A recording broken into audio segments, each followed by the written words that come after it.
नमस्कार दोस्तों, आप सभी का स्वागत है। आज शनिवार का दिन है और आप सब जानते हैं कि शनिवार का जो दिन होता है वो शनि महाराज के लिए समर्पित है। तो आज हम अपना दिन शुरू करेंगे भगवान शनि की प्रार्थना करके, पूजा करके और हर हर रोज़ की तरह हम 11 दफ़ा एक मंत्र का उच्चारण करेंगे। आप हमारे साथ जुड़ें और इस मंत्र का उच्चारण आप अपने-अपने वर्क स्टेशंस पे, अपने-अपने ऑफ़िस में, होम ऑफ़िस में करें। मैं ये काउंटर यूज़ करता हूँ, आप कैसे भी माला का इस्तेमाल करके या कैसे भी अपने मन में ही 11 दफ़े इस मंत्र का उच्चारण करना है। तो चलिए हाथ जोड़ लीजिए, भगवान का नमन करिए। ओम शनिश्चराय नमः। इस मंत्र का हमें जाप 11 दफ़ा करना है। तो चलिए हम अब शुरू करते हैं। ओम शं शनिश्चराय नमः। ओम शं शनिश्चराय नमः। ओम शं शनिश्चराय नमः। ओम शं शनिश्चराय नमः। ओम शं शनिश्चराय नमः। ओम शं शनिश्चराय नमः। ओम शं शनिश्चराय नमः। ओम शं शनिश्चराय नमः। ओम शं शनिश्चराय नमः। ओम शं शनिश्चराय नमः। ओम शं शनिश्चराय नमः। तो दोस्तों, हमारे भगवान की स्तुति जो पूजा है समाप्त हुई और जिन लोगों की शनि की ढैया चल रही है उनके लिए बहुत ही ज़रूरी है आप हर शनिवार को इस मंत्र का जाप करें और अपना दिन शुरू करें। तो चलिए, आपका आज का दिन मंगलमय हो, इसी कामना के साथ हम इस वीडियो को समाप्त करते हैं। मिलते हैं जल्दी ही दूसरे वीडियो में।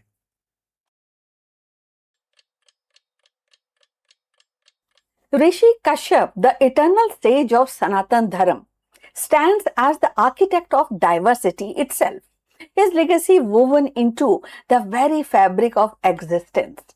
Kashyap's achievement was cosmic, unbounded by geography or time. His empire was not of conquest but of coexistence. A vision so vast and unconquerable that even in 2026 it challenges us to see universality as the greatest triumph of all. His contribution is not limited to progenitor of civilization, but his Kashyap Samhita, also called as Vridha Jivika Tantra, is a classic text on pediatrics, gynecology, and obstetrics, still studies in Ayurveda today. Kashyap is also credited with contribution to Kashyap music and Shilpa Shastra, that is art and architecture, showing his influence beyond spiritual philosophy. So let's find out more about him. Rishi Kashyap, one of the greatest Saptarishi, is remembered not only as a sage but a progenitor of civilization. A figure whose vision encompassed the very diversity of the creation. His legacy is vast. Through his union, and Kashyap is said to have fathered myriad beings like human, animals, birds, and celestial entities. This mythic narrative is more than ancestry. It is a profound metaphor for interconnectedness, teaching all that all existence is a part of a single cosmic order. In 2026, when the humanity confronts ecological crisis, erosion of biodiversity, Kashyap's vision feels like a timeless call to honor diversity as sacred. So if you have reached this far, please inform us from which city you have tuned in and in which language you are watching this video. This will help us to determine the reach of our channel. So moving forward on this topic, Rishi Kashyap's philosophy integrated dharma with natural order, that is righteousness with the natural order, urging harmony between human conduct and the rhythm of cosmos. This resonates today in a sustainability movement where the ethics and science converge to guide responsible living. And at the same time, Kashyap's worldview insists that the progress must align with the balance, that the innovation must serve the natural order, And his legacy also bridged myth and governance, as dynasties traced through the lineage to him, grounding authority in values of stewardship and the continuity. So, in our era of contested leadership and fractured identities, uh, the Kashyap's example reminds us that the true governance rests on responsibility towards all being. Yet Kashyap's unconquerable achievement lies in his vision of universality. By fathering diverse lineage, he symbolized unity through multiplicity. This echoes in 2026, a globalized digital world where the pluralism is strength and the interconnectedness is destiny. His philosophy challenges us to weave different into difference into shared narratives of coexistence, much as he wove creation into a single cosmic order. Kashyap, traditionally associated with northern western part of India subcontinent, so Indian subcontinent, the very name Kashmir, which is a state of India, believed to derive from him. Legend says Kashyap drained the ancient lake Satisar to make the valley habitable, giving rise to region's name Kashyap Mir, that is lake of Kashyap, eventually now we call it Kashmir, or Kashyap Meru, that is mountain of Kashyap. So it is here that one must certainly mirror the spirit of Genghis Khan of Mongolia. Centuries later, embodied the relentless drive to unify vast territories under single vision. His empire stretched across continents, reshaping trade, culture, and governance. Kashyap's achievement, though born of creation rather than conquest, is monumental. Where the Khan's empire was bounded by geography and time, Kashyap's was cosmic, eternal, and unconquerable. In 2026, as humanity seeks to reconcile power with wisdom, Kashyap's achievement stands as the greatest triumph, the creation of diversity itself, the binding of existence into one living continuum. Thus, Kashyap's contribution to the world is not confined to myth or ancestry.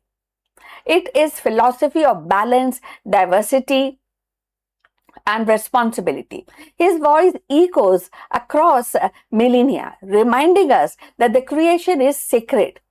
Diversity is strength, and the harmony with nature is the highest dharma, that is righteousness. In 2026, his legacy challenges us to honor the interconnectedness woven into of life, or maybe a web of life, to embrace pluralism as power and recognize that the greatest empire is not the one of conquest but coexistence. Rishi Kashyap's legacy is not a tale locked in the past, but a living philosophy that continues to shape the present. So his unconquerable achievement was the creation of universality itself, an empire of coexistence that transcends boundaries of time and geography. His presence is linked to Himalayas and surrounding region, embedding him into the spiritual landscape of northern India. He is a global impact even today. So Kashyap's vision unified existence through creation, weaving together human, animal, celestial being into one cosmic continuum. In 2026, as humanity stands at the crossroad of technological acceleration and ecological fragility, Kashyap's voice resounds with clarity that the greatest triumph is not the domination but harmony, not the conquest but coexistence. So his empire endured not in maps or monuments, but in the living diversity of the world. A reminder that the most powerful legacy is one that sustains life itself. So beyond being the father of creation, he is remembered as the sage whose influence shaped both land and lineage. in 2026, his unconquerable achievement reminds us that the greatest empire is not one of the domination but of diversity and harmony, an eternal continuum where the coexistence itself is the crown jewel of civilization. So we have come to the end of this topic. We like we like your comments on this topic. If you want to add something on the profile of Kashyap, the great sage of India, please also like and subscribe our channel. And I look forward definitely your comment, and see you in the next one. So take care. Bye bye.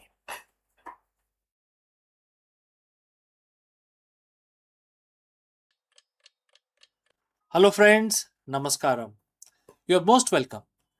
Prime Minister of India Indira Gandhi's decision to impose national emergency sent shockwaves through India, leading to 21 months of suspended civil liberties, mass arrest of political opposition, and strict press censorship.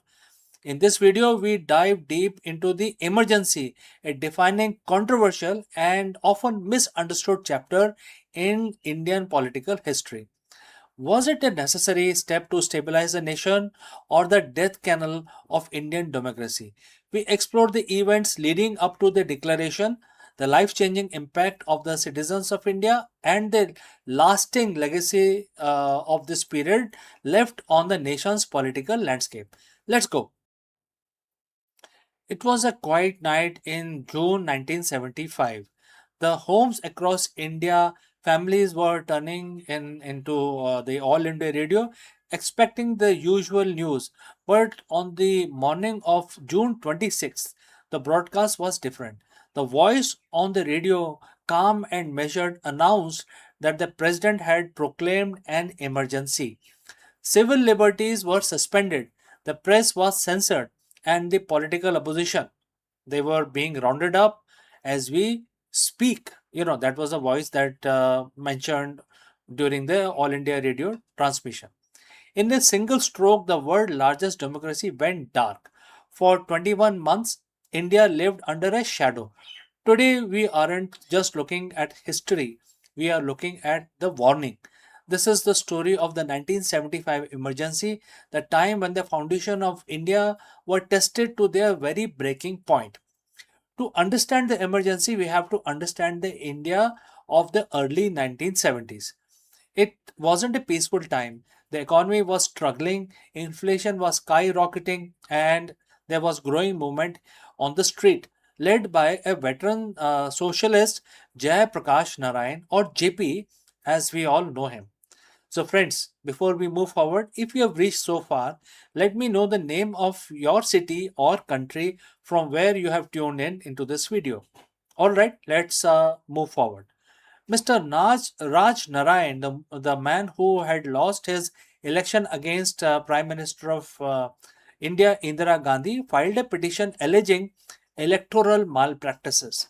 Justice J.M.L. Sinha delivered the verdict. Indira Gandhi was guilty of using government machinery for campaign purposes. Her election was declared void. She was barred from holding public offices for 6 years. For any leader, this was a political death sentence, but Indira Gandhi was not any leader. She refused to resign, and as the pressure from the opposition mounted, the decision was made. If she couldn't win the political battle, she would change the rules of the game entirely. It was the night of June 25th, 1975, while the nation slept, a massive coordinated operation was launched. Under the cover of darkness, the police began a nationwide sweep. By the next morning, the press was gagged. Electricity was cut to the newspaper offices in Delhi to prevent the printing of protest stories. When the papers did not return, they were blank or filled with government approved propaganda. The democracy that had been built on the dreams of independence was now effectively a one person rule. The constitution was amended, the judiciary was curtailed, and the executive branch held absolute power. So, what was the life like during those 21 months? For an average citizen, it was time of fear and uncertainty. The government, driven heavily by Indira Gandhi's son Sanjay Gandhi, launched initiatives that were touted as development but implemented with lot of brutality. The sterilization drive became very, very infamous. In a desperate, misguided attempt to control population growth, hundreds of thousands of people were coerced into sterilization. For many, the choice was simple: comply or lose your job, your ration card, or even your freedom. Then there was the beautification drive. The cities like Delhi slums were razed to the ground, displacing the poor to the outskirts of the city.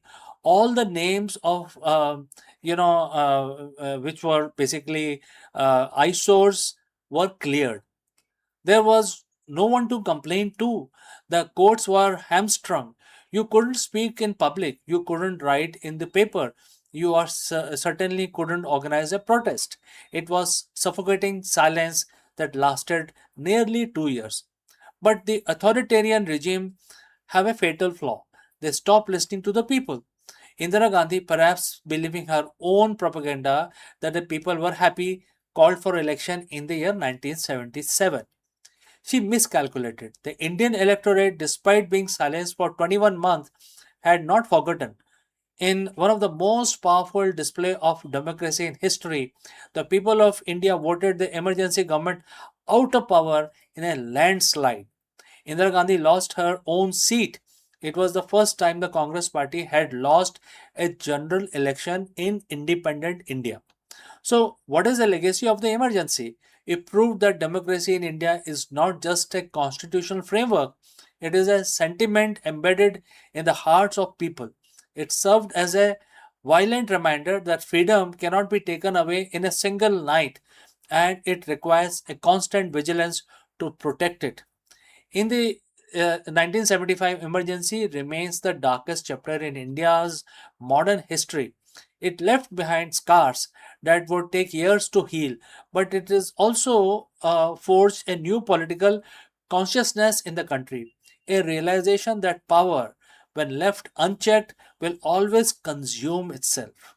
So, as we look back, the lesson is clear: democracy is fragile, it's a garden that needs to be tended in every single day. The 21 month of 1975 taught India that while the government can silence the press, close the courts, imprison the dissenters, it can never fully break the spirit of people who have tasted freedom.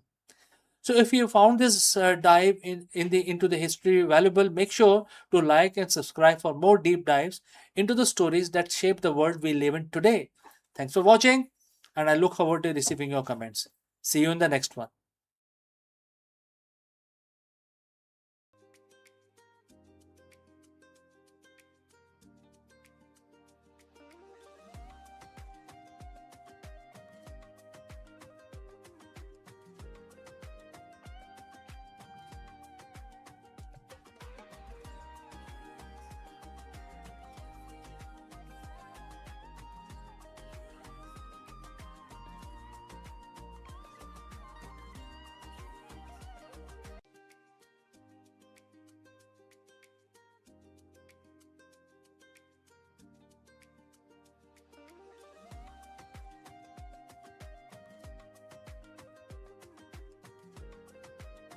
Bold new roadmap reshapes Indian classroom with a skill-based learning, multilingual literacy, and technology-driven education, preparing students not just for marks but for life.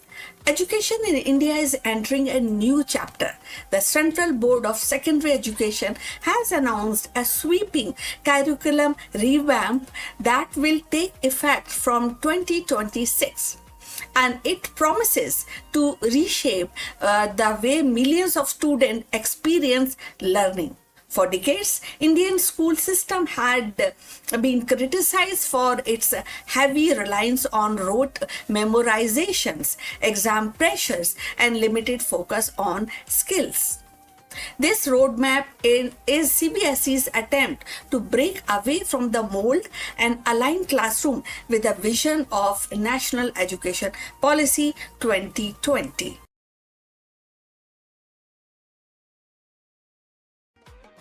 At the heart of the revamp is a shift towards skill-based learning.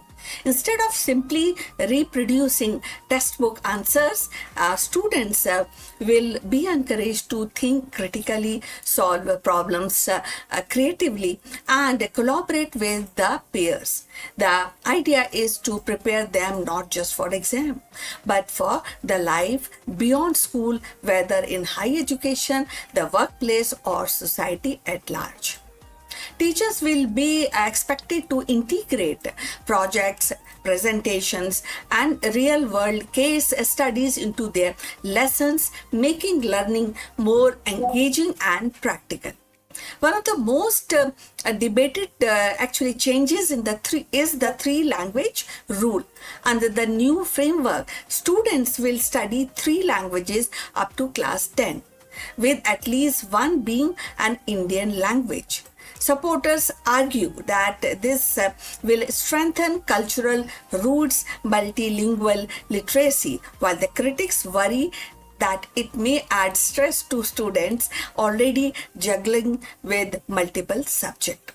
The policy reflects CBSE's attempt to balance global competitiveness with a national identity. So if you have reached this far, please inform us from which city you have tuned in and in which language you are watching this video. This will determine the reach of our channel. So going forward, another major reform in the reduction of content load.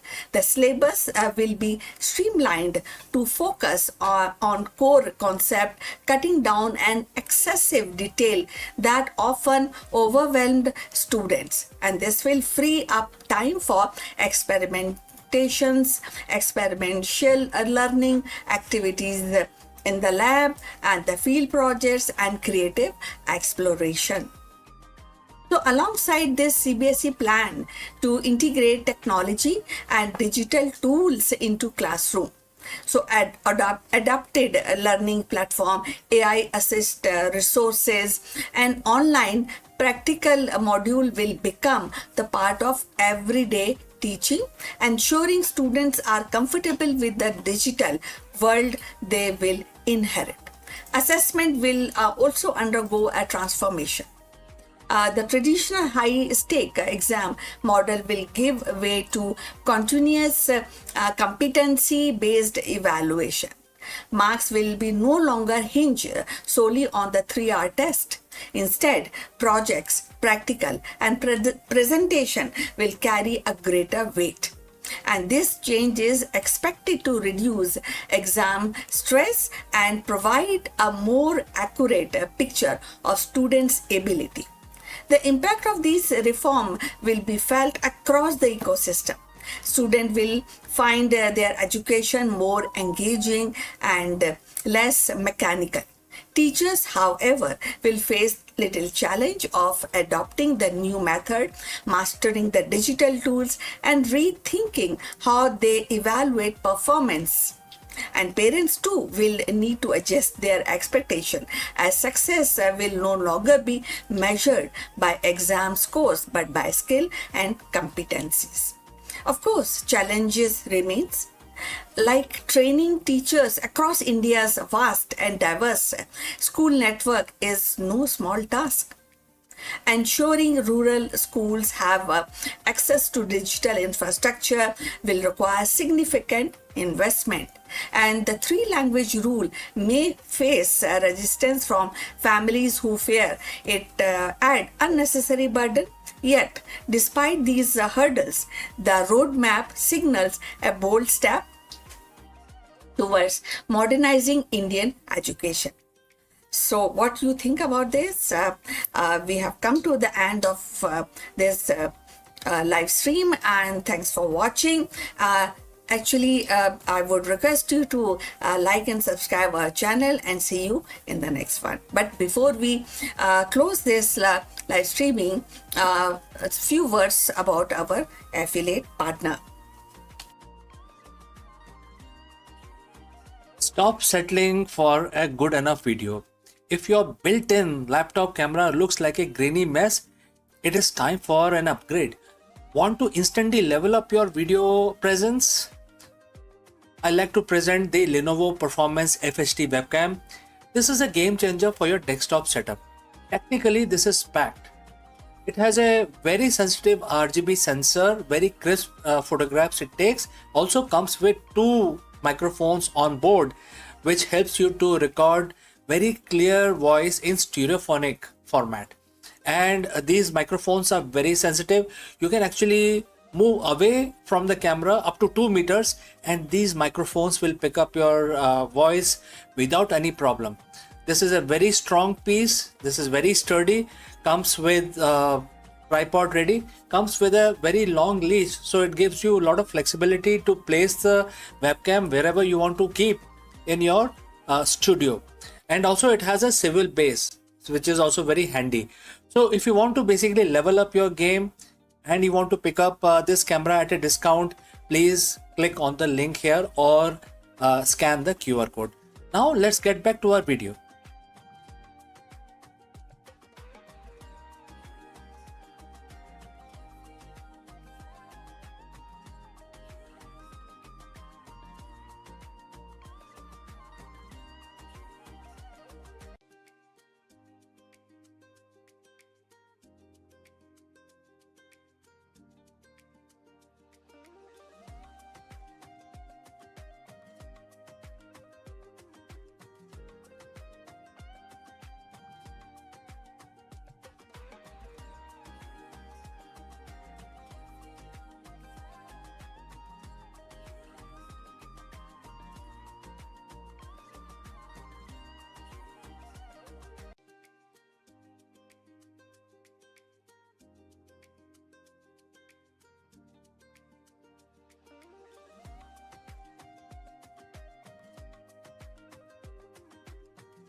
Nagarjuna's vision of emptiness offers balance, resilience, and wisdom for the challenges of our interconnected 21st century world. In the grand tapestry of Indian philosophy, few figures stand as tall and as enigmatic as Nagarjuna, the 2nd century Buddhist philosopher, often regarded as the most influential thinker after Buddha himself. His contribution lies in the systematic exposition of Shunyavad, the doctrine of emptiness, which became the cornerstone of Madhyamaka school of Mahayana Buddhism. In 2026, Shunyavad, the philosophy of emptiness articulated by Naga Arjun, remains strikingly relevant, not just as a spiritual doctrine, but as a lens through which we can interpret the modern life, technology, and society. So Nagarjuna's genius was to show that this emptiness applies not only to the worldly appearances but also to the ultimate reality. He argued that both samsara, that means the cycle of birth and death, and nirvana, that is liberation, are empty of inherent existence. This radical insight collapsed the duality between bondage and liberation, suggesting that the absolute is not something separate from the world, but the very ground of all appearances. So, with the geopolitical tensions, climate change, economic stress, and the doctrine of emptiness teaches resilience at this point of time, that means in 2026. So, by recognizing that the cries are not permanent entities but dependent on the cause and conditions, and we approach them with the flexibility rather than despair. And this is the way to go forward when we understand the teaching of Nagarjuna. So it is important to note that the Nagarjuna did not invent Shunyavad. The seeds of this doctrine were already present in Mahayana Sutras even before his time. What makes Nagarjuna remarkable is that he gathered these scattered threads and wove them into a coherent, rigorous philosophical system. He gave Shunyavad its intellectual depth, transforming it from mystical insight into a dialectical method that could withstand scrutiny. In an era of stress, identity crisis, and the idea that self is empty of fixed essence can be liberating. So it helps individual detach from the rigid ego construct and embrace fluidity, and reducing anxiety about permanence and control. So if you have reached this far, please inform us from which city you have tuned in and in which language you are watching this video. This will help us to determine the reach of our channel. So we were talking about Shunyavad, and Shunyavad often misunderstood as nihilism. And sometimes called it is denial, but it is not a denial of reality. The Shunya literally means void or empty, but in Nagarjuna's philosophy, it carries a subtle meaning. It refers to the absence of inherent existence, that is swabhav. When we talk in Hindi, all phenomena, according to him, arise in dependence on cause and conditions. A principle known as something when we understand pratyaksh, and then we analyze that, and or it depend where it dependent originated. So because things exist only in the relation to other things, and they cannot possess an independent permanent essence. So in this sense, they are empty. And in a world dominated by artificial intelligence, virtual realities, and shifting identities, Shunyavad reminds us that phenomena lacks inherent existence.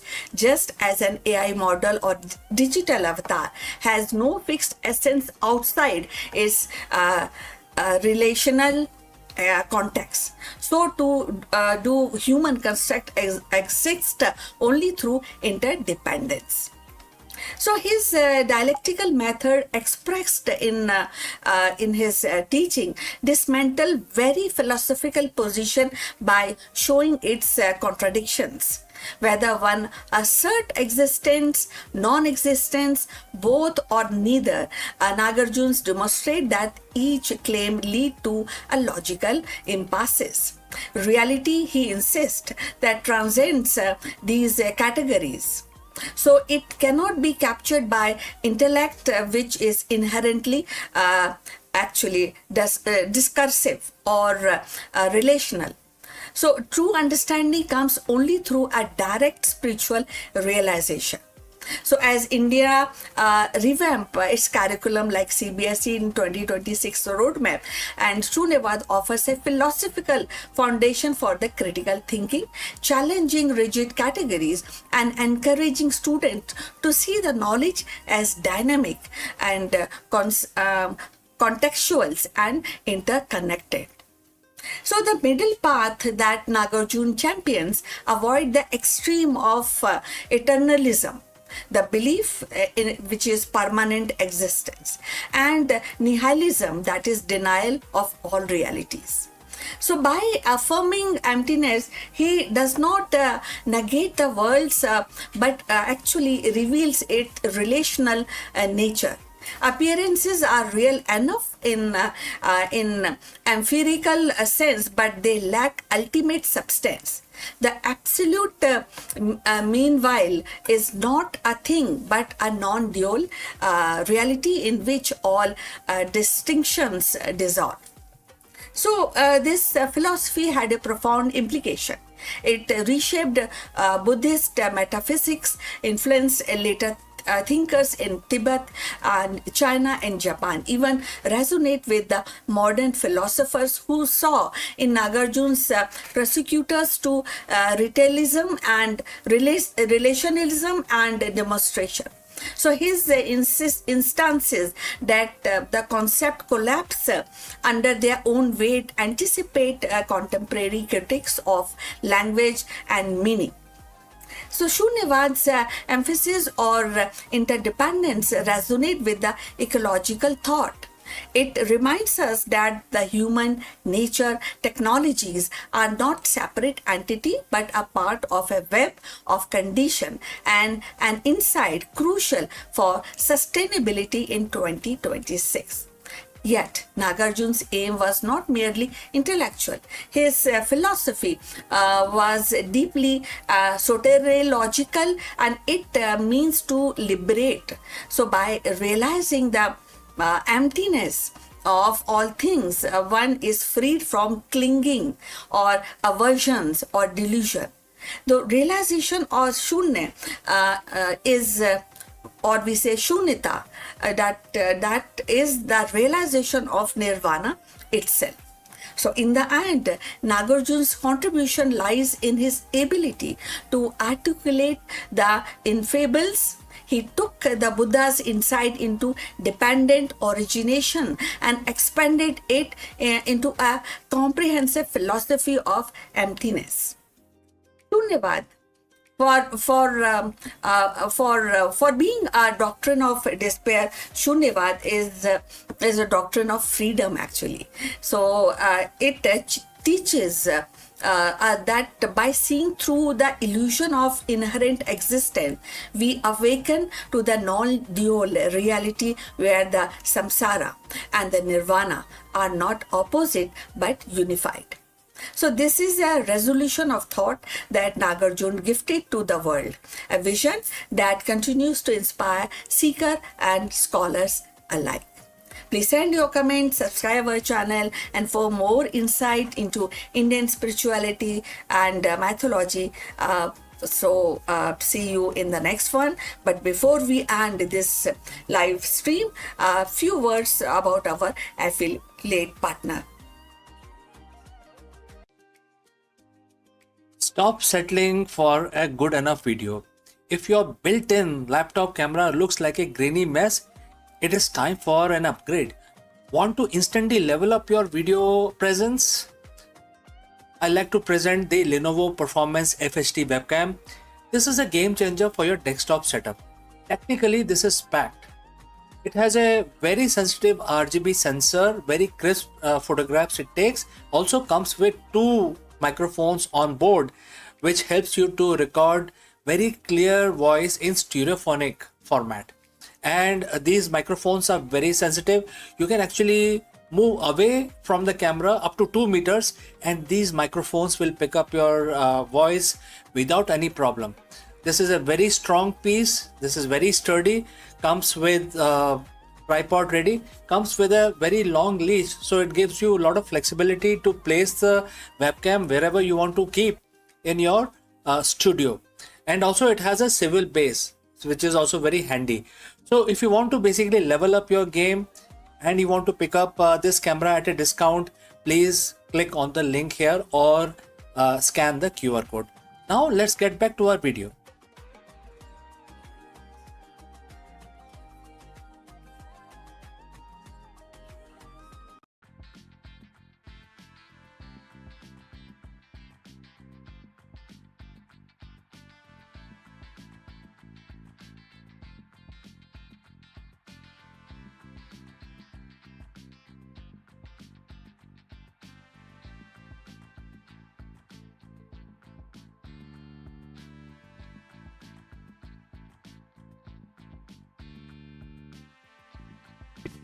Let me ask you, is time really a one-way street?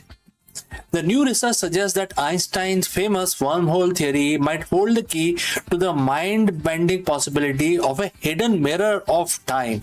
And friends, as you know, mirror always casts an inverted image. In this video, we break down the latest theoretical physics breakthrough that is challenging everything we know about the arrow of time, entropy, and the fabric of space-time. Could wormhole act as a portal to a mirror reality where time flows in the reverse direction?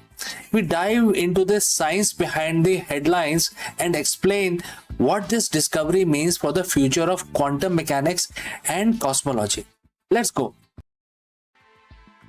What if everything we know about time is backward? We have been told that the time flows in only one direction, from past into the present and towards an inevitable future. It's the arrow of time. But what if that arrow isn't just pointing forward? What if it is also pointing back in the backward direction? And the key to understand that secret lies in one of the most famous yet misunderstood concept in physics, which is the Einstein-Rosen bridge. When we hear about the word wormhole, we think of interstellar. We think of space traveler jumping across galaxies in seconds. But here is the first breakthrough in our understanding today, and that is not what Einstein and Rosen intended. Friends, before we move forward, if you have reached this far, please inform us from which city you have tuned in and in which language you are watching this video. This will help us determine the reach of our channel. Alright, let's proceed further. In the year 1935, Albert Einstein and his colleague Nathan Rosen weren't trying to build a space travel portal. They were struggling with the math of gravity and quantum fields.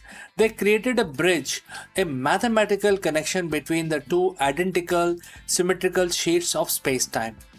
It wasn't a tunnel for a spaceship, it was a theoretical tool meant to reconcile how matter behaves in extreme gravity. Fast forward to 2026, a massive shift in how we interpret those equations have just emerged. Instead of physical tunnel through space, researchers are proposing that the Einstein-Rosen bridge is actually a quantum link between two opposite directions of time. Think of it like a mirror. If you stand in front of a mirror, you will see yourself, right?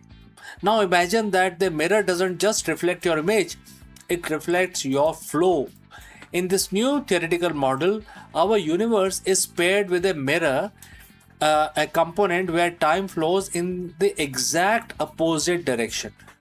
The bridge isn't the shortcut across the galaxy, it is a fundamental connection that allows quantum systems to remain balanced, consistent, and crucially irreversible. So what does this matter? Why this matters now?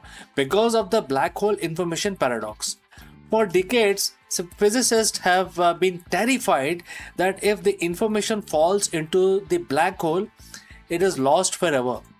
They violate and the violent laws of quantum mechanics, and therefore, there could be only two situations. One is that everything is true, or the quantum mechanics and the laws of relativity works across all positions on in the space. But if this mirror time theory is correct, that information isn't destroyed, it simply evolves along the backward flowing time component. It's not gone, it's just living in the mirror. And This doesn't explain black holes. It might explain the very beginning of everything. Some researchers are now suggesting that our Big Bang wasn't the absolute beginning. It was more like some sort of a restarting of something. It may have been a bounce, a transition from a contracting phase of previous universe, mirrored by this strange temporal connection. Even more mind bending is the small relic black holes from this pre bounce phase might still be hiding in our universe today, potentially explaining the mysteries of the dark matter. We aren't building time machines today, and we are not going to be traveling through space tunnels to another galaxy anytime soon. But we might have just discovered a something deeper. That time isn't just a line, it is a tapestry woven together by forward and backward threads, holding in place by most beautiful mathematical bridge ever conceived. The universe isn't just expanding, it is reflecting, and we are finally starting to look into the mirror. So, friends, what do you think about this new proposed idea to solve the biggest issues that we face in our physics today? I'd like to know from you. Please send in your comments. Before I close this live stream, a word about our affiliate partner. Stop settling for a good enough video. If your built-in laptop camera looks like a grainy mess, it is time for an upgrade. Want to instantly level up your video presence? I like to present the Lenovo Performance FHD webcam. This is a game changer for your desktop setup. Technically, this is packed. It has a very sensitive RGB sensor, very crisp photographs it takes. Also comes with two microphones on board, which helps you to record very clear voice in stereophonic format. And these microphones are very sensitive. You can actually move away from the camera up to 2 meters, and these microphones will pick up your voice without any problem. This is a very strong piece. This is very sturdy. Comes with tripod ready. Comes with a very long leash, so it gives you a lot of flexibility to place the webcam wherever you want to keep in your studio. And also it has a swivel base, which is also very handy.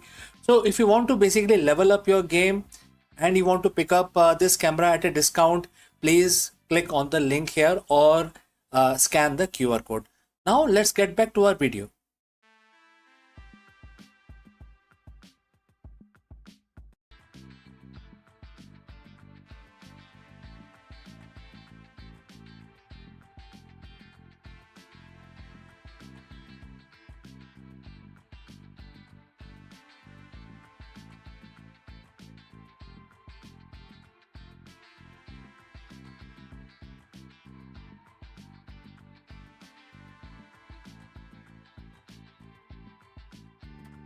Hello friends, how are you doing?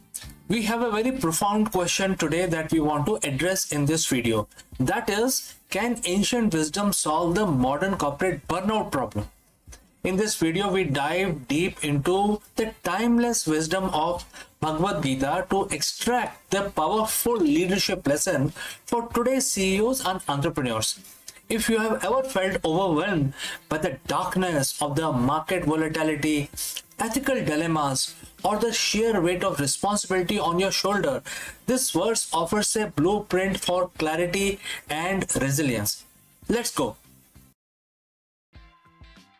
The boardroom is often portrayed as the place of power and light, but every CEO knows the truth. There is a specific kind of darkness that lives over there. It isn't the absence of light, it is the presence of ambiguity. It is a fog of volatile market, the shadow of ethical compromise, and the blind spots that lead to companies' downfall. And we call it the corporate darkness. For thousands of years, leaders have looked for a torch to cut through this fog. Today, we find that the torch isn't, present in an unlikely place. It's 7,000-year-old Sanskrit verse mentioned in Bhagavad Gita, chapter 8, verse 9. On the surface, it describes the divine, but for a leader, it describes the ultimate executive mindset. So friends, if you have reached this far, please inform us from which city you have tuned in and in which language you're watching this video. This will help us determine the reach of our channel. Now let's proceed further. Let's look at the verse itself. The verse says, and the quote starts, the omniscient, the oldest, the controller, smaller than an atom, the sustainer of everything, the inconceivable, and as effulgent as the sun, driving away all darkness. And quote close. To a CEO, these aren't just theological adjectives. They are the 7 pillars of visionary leadership. Let's break down one by one. The verse called the divine, smaller than an atom, and simultaneously the sustainer of everything. In business, we call this macro-micro paradox. But the CEO fails because they lean too far one way. They are either big picture dreamer who miss the accounting fraud happening under their nose, or they are the micromanagers who stifle innovation because they can't see the horizon.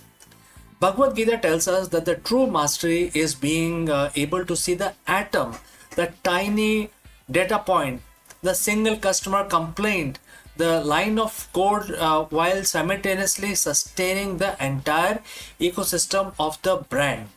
Driving out darkness starts with total visibility.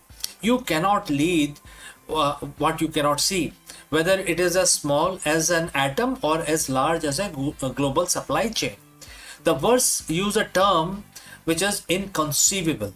In the C-suite, we often rely on predictive analytics. We want everything to be conceivable, measurable, and also certain.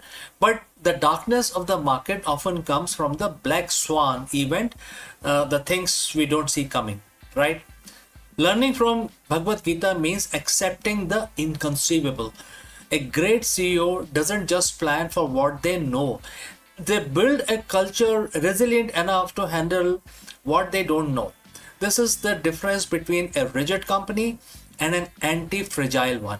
When you stop fearing the inconceivable, you take away its power to paralyze you.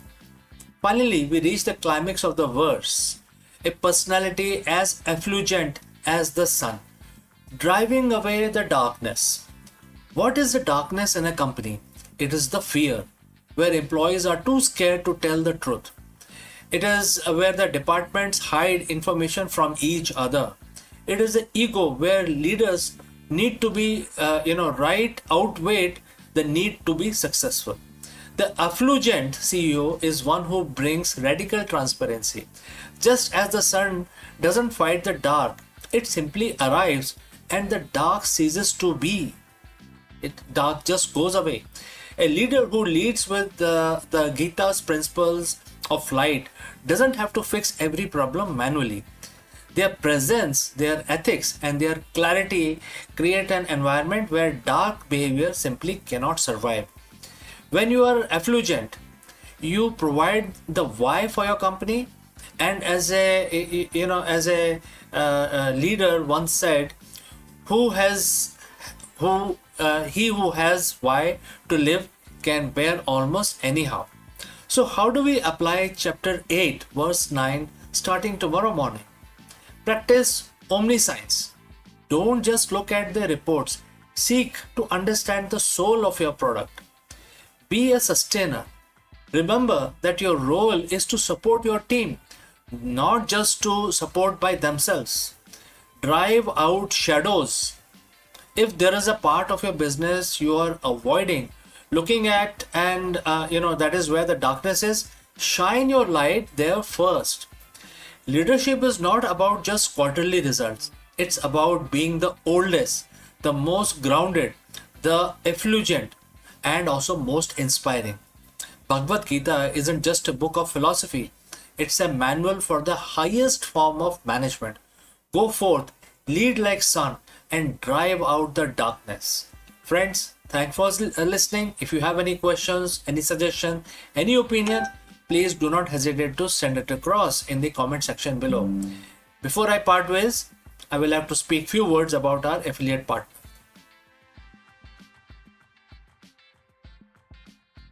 Stop settling for a good enough video. If your built-in laptop camera looks like a grainy mess, it is time for an upgrade. Want to instantly level up your video presence? I like to present the Lenovo Performance FHD webcam. This is a game changer for your desktop setup. Technically, this is packed.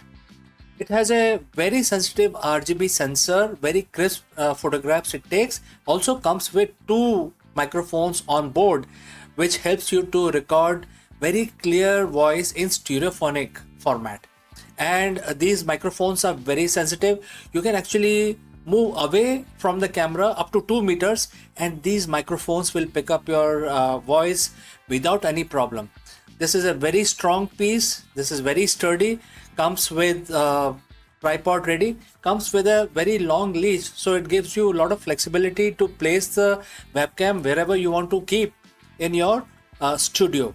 And also it has a swivel base, which is also very handy. So if you want to basically level up your game and you want to pick up this camera at a discount, please click on the link here or scan the QR code. Now let's get back to our video.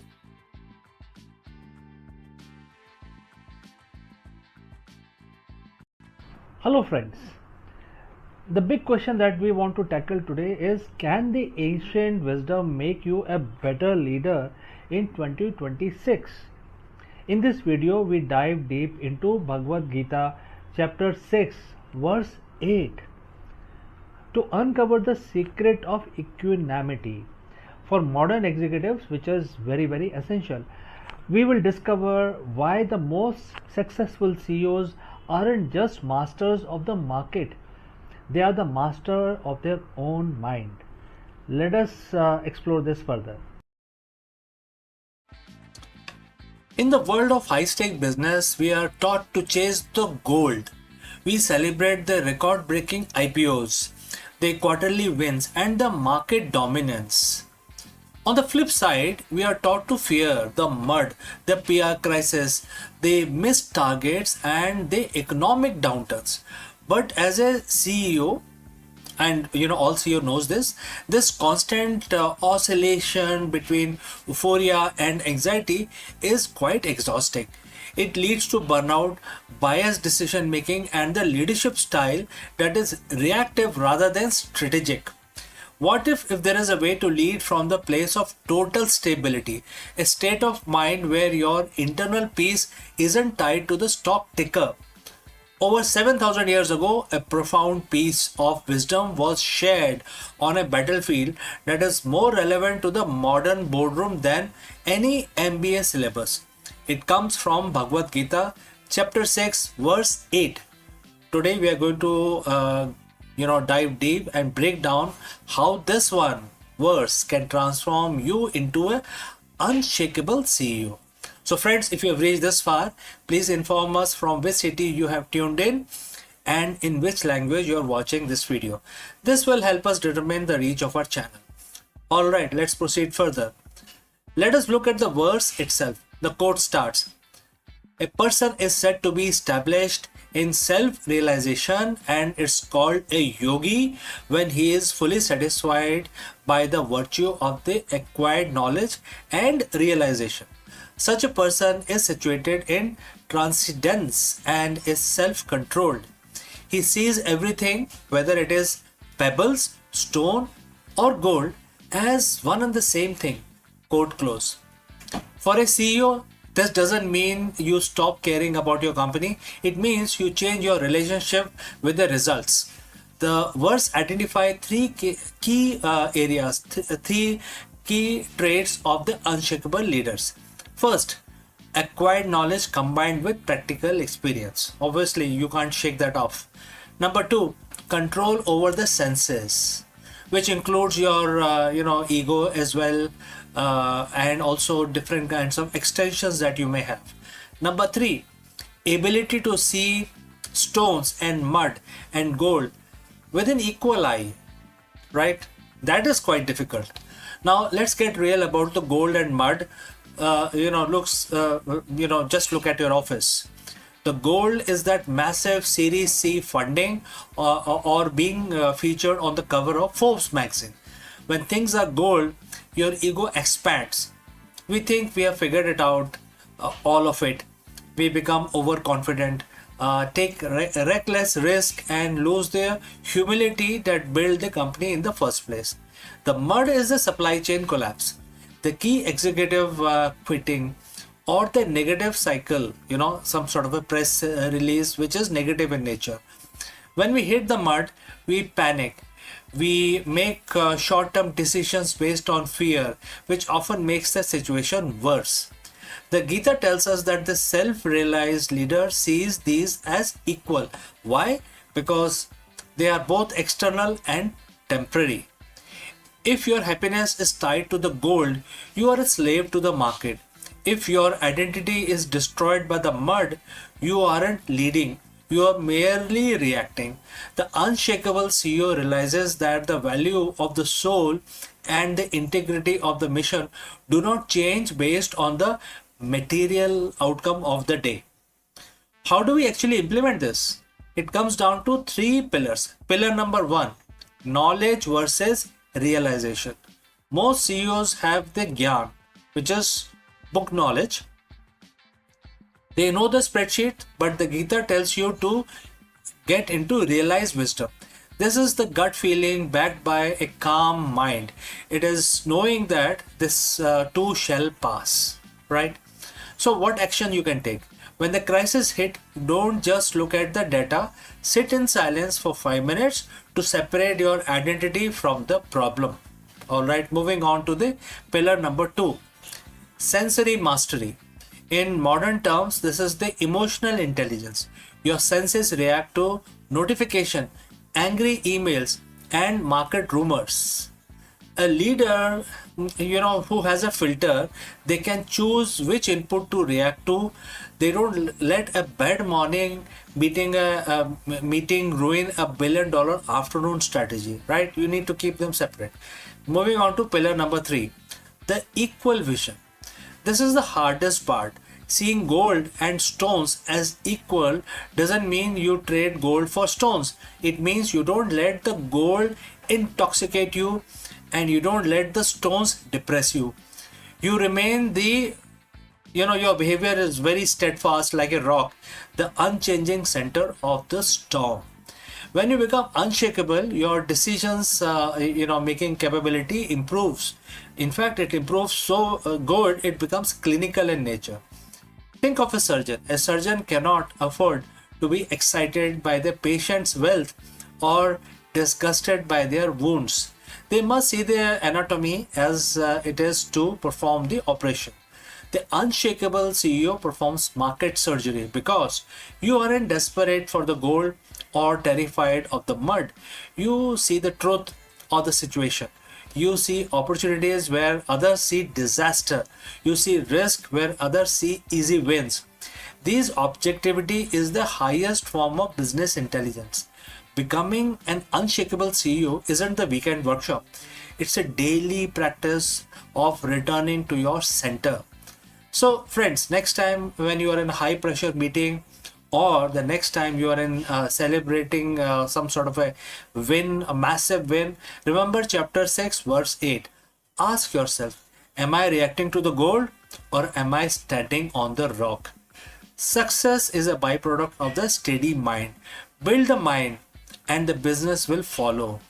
If this ancient perspective on the modern leadership resonates with you, hit the subscribe button, share this with your fellow leaders who need to find their center today. Lead with wisdom, lead with peace, become an unshakable CEO. So we have come to the end of our session today. Before I move on to the next section, a word about our affiliate partner. Stop settling for a good enough video. If your built-in laptop camera looks like a grainy mess, it is time for an upgrade. Want to instantly level up your video presence? I like to present the Lenovo Performance FHD webcam. This is a game changer for your desktop setup. Technically, this is packed. It has a very sensitive RGB sensor, very crisp photographs it takes. Also comes with 2 microphones on board, which helps you to record very clear voice in stereophonic format. and these microphones are very sensitive. You can actually move away from the camera up to 2 meters, and these microphones will pick up your voice without any problem. This is a very strong piece. This is very sturdy. Comes with tripod ready. Comes with a very long leash, so it gives you a lot of flexibility to place the webcam wherever you want to keep in your studio. And also it has a swivel base, which is also very handy. So if you want to basically level up your game and you want to pick up this camera at a discount, please click on the link here or scan the QR code. Now let's get back to our video. नमस्कार दोस्तों, आप सबका स्वागत है। और आज 1 जुलाई है और आज बुधवार है, और आप सबको पता है कि बुधवार का दिन जो है वो गणेश भगवान के लिए समर्पित है। तो हम अपना दिन शुरू करने से पहले भगवान की पूजा करेंगे, भगवान की स्तुति करेंगे, जिससे हमारा जो दिन है वो हमेशा मंगलमय रहे। तो हर रोज की तरह हम गणेश जी का ध्यान करेंगे और मंत्र का उच्चारण 11 दफा करेंगे।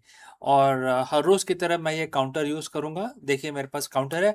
आप कैसे भी ये मंत्र का उच्चारण कर सकते हैं। आप अपने मन में गिन के भी कर सकते हैं या माला का भी उपयोग कर सकते हैं। तो चलिए हाथ जोड़ लीजिए और हम इस मंत्र का उच्चारण अब शुरू करेंगे। ओम गणेशाय नमः। तो मंत्र का उच्चारण ऐसे करेंगे, ओम गम गणपते नमः। दोबारा रिपीट करता हूं, ओम गम गणपते नमः। तो चलिए हम अब इसका उच्चारण करते हैं, 11 दफा करेंगे, ध्यान रखिएगा। ओम गम गणपते नमः। ओम गम गणपते नमः। ओम गम गणपते नमः। ओम गम गणपते नमः। ओम गम गणपते नमः। ओम गम गणपते नमः। ओम गम गणपते नमः। ओम गम गणपते नमः। ओम गम गणपते नमः। ओम गम गणपते नमः। ओम गम गणपते नमः। तो हमने आज अपनी पूजा की है गणेश भगवान की, आज उनका दिन है। और चलिए हम अपना दिन शुरू करते हैं। हम अपने जो दूसरे कार्य हैं वो स्टार्ट करते हैं। आपका भी दिन मंगलमय हो, शुभ हो, इसी कामना के साथ मैं इस वीडियो को बंद करता हूँ। मिलता हूँ जल्दी दूसरे वीडियो में। Hello friends, Namaskaram. Let me ask you, are you constantly chasing the next quarterly result at the expense of long-term sustainable growth? If yes, then you have reached the right place. Because in this video, we dive deep into this profound question and we will take help from Bhagavad Gita, a timeless piece of wisdom that offers a radical strategy for the modern CEO.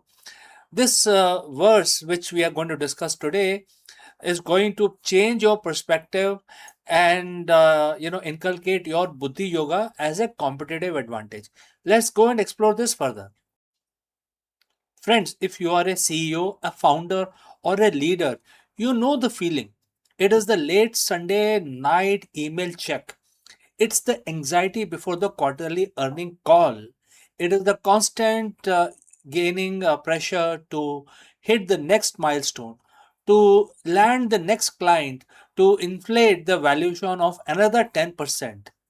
You know, we call this ambition, we call it growth. But, if we are being honest with ourselves, often it is just a form of a fear. We are living in an era of hyper acceleration.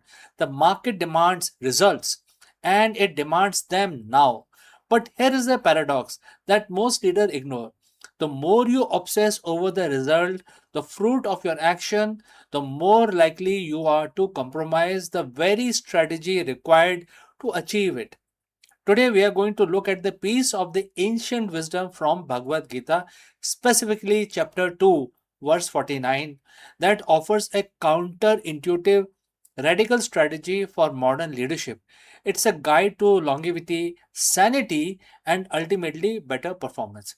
So, friends, if you have reached so far, please let me know the name of your city or a country from where you are, tuned in and watching this video.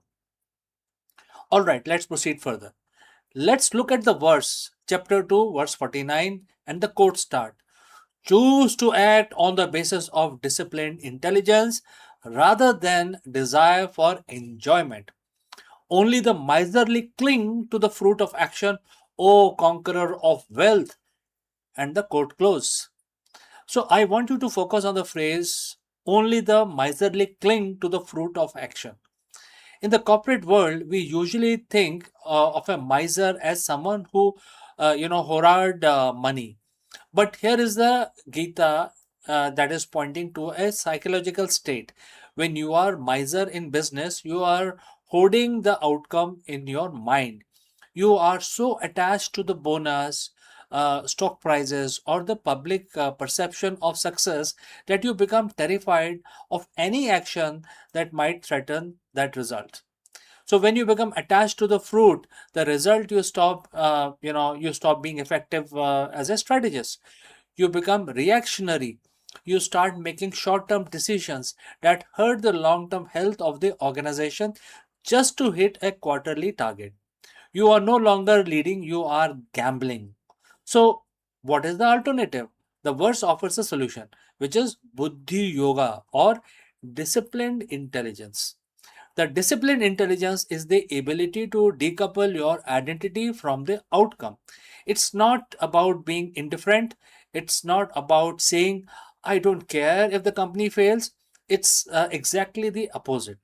It is the ability to throw 100% of your energy, your passion, your talent into the work itself, into the product design, the team culture, the client relationship, while remaining mentally detached from whether the specific quarterly number hits the target or not. Well, why? Because you are detached from the fruit. You are free to make the right decisions, not the safe decisions. Imagine you are the CEO, you have two options. Cut R&D funding to boost the quarter's profits, or maintain R&D to ensure product remains market leading for the next 5 years. So if you are a miserly clinging to the fruits of action, you will cut R&D every single time. You choose the short-term sugar rush for better quarterly report. If you possess disciplined intelligence, you look at the strategy objectively. You do what the business require for the long haul and you stay on the course. This is not just a philosophy, this is the competitive advantage. When you act without attachment to the results, you lower your cholesterol levels, you reduce your anxiety that leads to burnout. You create psychological safety, not for your teams because you aren't lashing out with things don't go according to the perfect linear plan. In a volatile, uncertain, complex, and ambiguous world that we call the VUCA environment, the CEO is unattached to outcome is the most dangerous person in the room. Why? Because they are the only one who can see reality as it is, not as they need it to be satisfy their ego. So when you stop chasing the result, you ironically start producing better ones. Think about the greatest leader in history. They weren't focused on the applause. They were focused on the mission. They were focused on dharma, the duty of the role. When you focus on the quality of your input, the output becomes naturally a byproduct, not a source of the stress. So, friends, how do you apply this? How do you move from miserly CEO to conqueror CEO? First, there are a few things you must do, starting with goal audit. Look at your current KPI. Ask yourself, am I pursuing this because it's fundamentally vital for our mission, or because I'm afraid of how the board or the market will judge me if I miss it? Second, embrace the process orientation.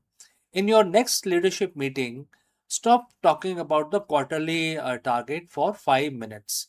Talk about the quality of the current process. Is your team working with integrity? Is your product is solving a real life problem? Is the process is excellent? The result will follow. If the process is broken, no amount of chasing will save you or your company. Now, third, practice radical acceptance. When a result is not what you wanted, practice pausing. Detach from for a moment. analyze what went wrong in the strategy, not just the frustration of the outcome. This is how you develop the disciplined intelligence that is mentioned in chapter 2, verse 49. The CEO longevity is not about surviving the quarter, it's about building a legacy that survives the decade. The Gita reminds us to be a conqueror, not a miser. Conquer is the urge to trade your long-term vision for short-term gain. Conquer the fear of unknown by anchoring yourself in disciplined intelligence. Stop chasing results. Start perfecting your actions. So, friends, if you found this breakdown helpful, share it with your colleagues who is feeling the weight of the quarterly grind. And remember, true leadership isn't found in the fruit you harvest. It's found in the seed you plant with intelligence and integrity. Thanks for watching. And if you have any questions, please do not hesitate to send it across. And I will catch you again in the next one. आकाश हमेशा से मानवता का सबसे बड़ा रहस्य रहा है। जब ग्रह एक साथ आकाश में पंक्तिबद्ध होते हैं तो ये दृश्य केवल खगोल विज्ञान का गणित नहीं बल्कि संस्कृति और कल्पना का उत्सव बन जाता है। मायन सभ्यता ने इन्हें समय का चक्र का संकेत माना है। यूनानी और रोमन ने इन्हें देवताओं की इच्छा समझते थे वे लोग, और भारतीय ऋषि ने इन्हें जीवन के शुभ अशुभ का फलादेश से जोड़ा। आज भी जब बुध, शुक्र और बृहस्पति जैसे ग्रह एक साथ चमकते हैं तो हमें याद आता है कि ब्रह्मांड की भाषा केवल दूरबीनों और समीकरणों से नहीं बल्कि मिथकों, कविताओं और कहानियों से भी समझी जाती है। यही निरंतरता प्राचीन आकाश दर्शन से आधुनिक विज्ञान तक मानवता का साझा यात्रा ये रही है। और जहां ज्योतिष, प्रतीकवाद और विज्ञान खोजे एक ही आकाश के दो पहलू बन जाते हैं। तो चलिए जानते हैं इसके बारे में और कुछ ज्यादा। रात का आकाश सदियों से मानवता के लिए रहस्य और आकर्षण का स्रोत रहा है। जब तीन ग्रह बुध, शुक्र और बृहस्पति एक साथ आकाश में सीधे से दिखाई देते हैं तो ये केवल खगोल विज्ञान का अद्भुत दृश्य नहीं होता बल्कि संस्कृति, इतिहास और मानव कल्पना का भी उत्सव बन जाता है। बुध, शुक्र और बृहस्पति की ये ग्रह परेड का चर्चा करना बहुत महत्वपूर्ण है क्योंकि यह केवल चमकदार आकाशीय दृश्य नहीं है, विज्ञान, संस्कृति और इतिहास को सार्थक रूप से जोड़ता है। लगभग 12 जून 2026 को सूर्यास्त के बाद पश्चिम दिशा में ये देखे गए हैं और वहां आपको ये उज्जवल परेड, ग्रहों की परेड दिखाई देगी। और बुध, शुक्र और बृहस्पति शाम के आकाश में एक साथ इकट्ठे हुए थे और ये एक छोटी सी जो परेड है, क्योंकि इसमें केवल 3 ग्रह शामिल हैं, लेकिन 2026 की सबसे आसान ग्रह परेड में से एक है क्योंकि सभी 3 ग्रह हम बिना दूरबीनों के अपनी आंखों से हमने देखे। एक स्थान से अपने स्थान से हम आकाश के इन 3 ग्रहों को जल्दी और आसानी से खोजने के लिए स्टार वॉक 2 जैसे ऐप का भी उपयोग कर सके थे। और बुध और सूर्य के सबसे निकट अपनी तेज गति से आकाश में चमकता है ये। और शुक्र, जिसे प्राचीन सभ्यताओं ने सुबह का तारा और शाम का तारा कहा है, अपनी उज्जवल आभा से रात को रोशन उसने किया था। और बृहस्पति, देवताओं के राजा, आप अपनी विशालता और चमक से आकाश के प्रभुत्व में जमाता है और उस दिन भी जमाया था। जब ये तीनों एक साथ आकाशीय रेखा में खड़े हुए थे तो ऐसा लगा जैसे कि मानो ब्रह्मांड स्वयं कोई कथा सुना रहा हो। इतिहास में ऐसे ग्रह संयोग को शुभ या अशुभ संकेत माना गया है। भारतीय ज्योतिष में ग्रहों की स्थिति को मानव जीवन से जोड़ा गया है, तो यूनानी और रोमन सभ्यताओं ने इन्हें देवताओं के संदेश के रूप में देखा। आज विज्ञान हमें बताता है कि केवल ग्रहों की कक्षा का गणितीय परिणाम है, लेकिन परंतु इसका जो सांस्कृतिक महत्व है अब भी उतना ही गहरा है और उतना ही डीप है। इस परेड को देखना केवल वैज्ञानिक जिज्ञासा नहीं, बल्कि एक साझा अनुभव है। दुनिया भर के लोग एक ही समय पर आकाश की ओर देखते हैं और बहुत ही अचंभित भर जाते हैं, अचंभा से भर जाते हैं।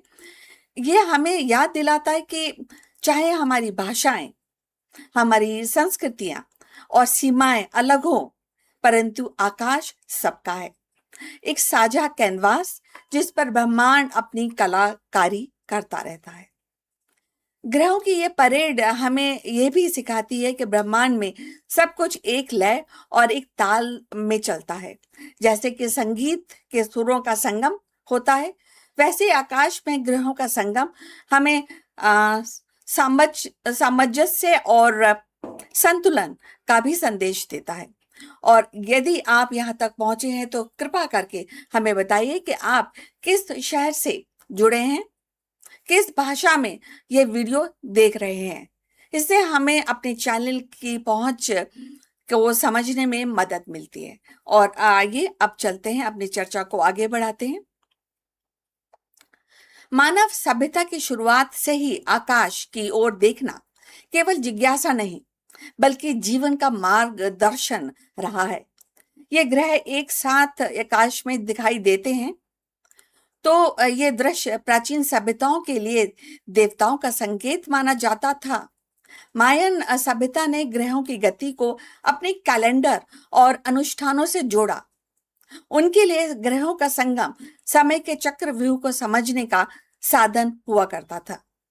यूनानी और रोमन सभ्यताओं में इन देवताओं, इसे जो पूरा जो परेड होती है ग्रहों की, उसको देवताओं की इच्छा की तरह उसको समझा गया और माना गया।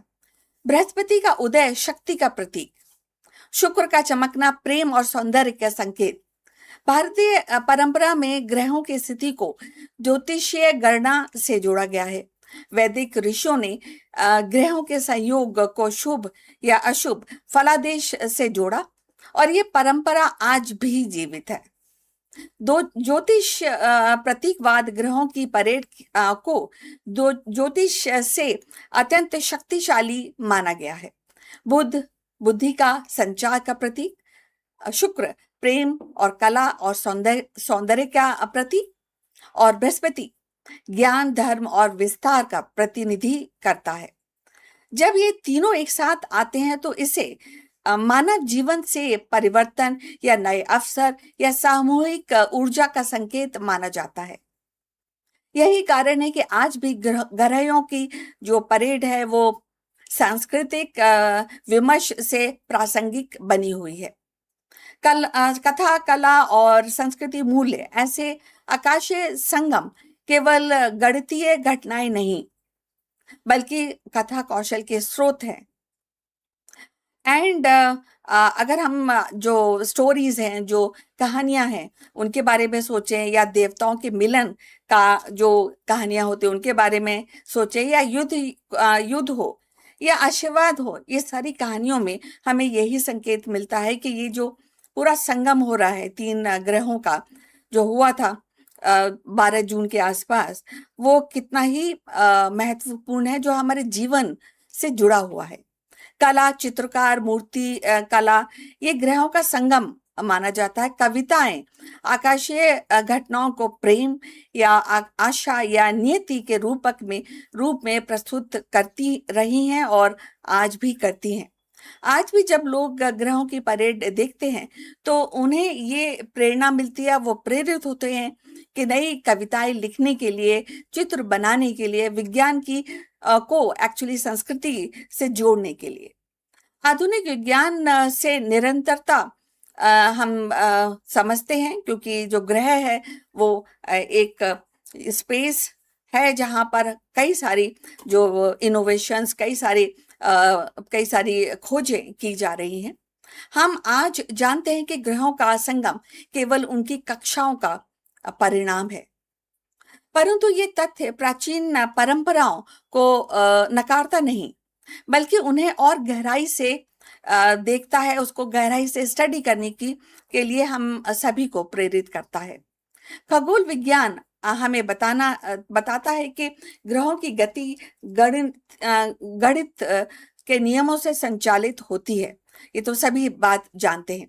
और लेकिन अगर हम संस्कृति की बात करें, तो संस्कृति हमें याद दिलाती है कि इन नियमों को समझने के लिए मानव ने मिथक या ज्योतिष का सहारा लिया, पहले भी लिया और कभी कभी का हम आज भी लेते हैं। प्राचीन आकाश दर्शन से लेकर आधुनिक दूरबीनों तक यह यात्रा हमें दिखाती है या हमें सिखाती है कि विज्ञान और संस्कृति की एक का ही ये आकाश है, लेकिन उसके दो पहलू हैं जिसको हम अलग अलग तरीके से देखते हैं और उसको अलग अलग तरीके से समझते हैं।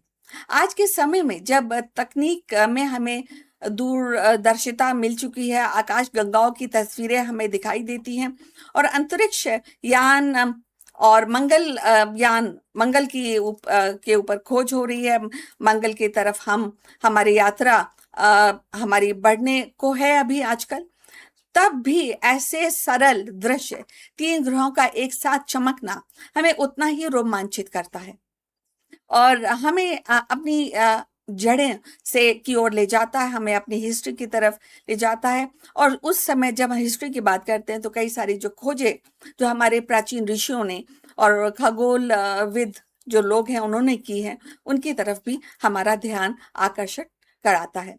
जब प्राचीन ऋषि और खगोलविद जो आकाश को देख कर समय और ऋतु का निर्धारण करते थे, ये भी बहुत ही इंपॉर्टेंट एस्पेक्ट है इस पूरे डिस्कशन का। ग्रहों की परेड केवल एक खगोलीय घटना नहीं, ये तो आपको मानना पड़ेगा, बल्कि एक सांस्कृतिक उत्सव है और हमें जो विज्ञान और अध्यात्म, गणित और कविता सबको एक सूत्र में बांधने का ये अवसर भी है। ग्रहों की परेड का चर्चा करना केवल वैज्ञानिक दृष्टि से नहीं, बल्कि सांस्कृतिक और मानवीय दृष्टि से भी काफी आवश्यक है। यह हमें बताता है कि आकाश केवल तारों और ग्रहों का समूह नहीं, बल्कि मानवता की साझा कथा है और जो बहुत ही इंटरेस्टिंग है। और जहाँ विज्ञान और आध्यात्म, गणित और कविता जब एक साथ मिलते हैं तो डेफिनेटली एक यूनिक संगम को हम देखते हैं। तो हम अपनी डिस्कशन के अंतिम पड़ाव पे पहुंच चुके हैं। कृपया हमारे चैनल को लाइक एंड सब्सक्राइब करना मत भूलिए। इस विषय पर अगर आपका कोई कमेंट है तो जरूर साझा कीजिए। हम आपसे फिर दोबारा मिलेंगे बहुत ही जल्द। अपना ख्याल रखिए। नमस्कार।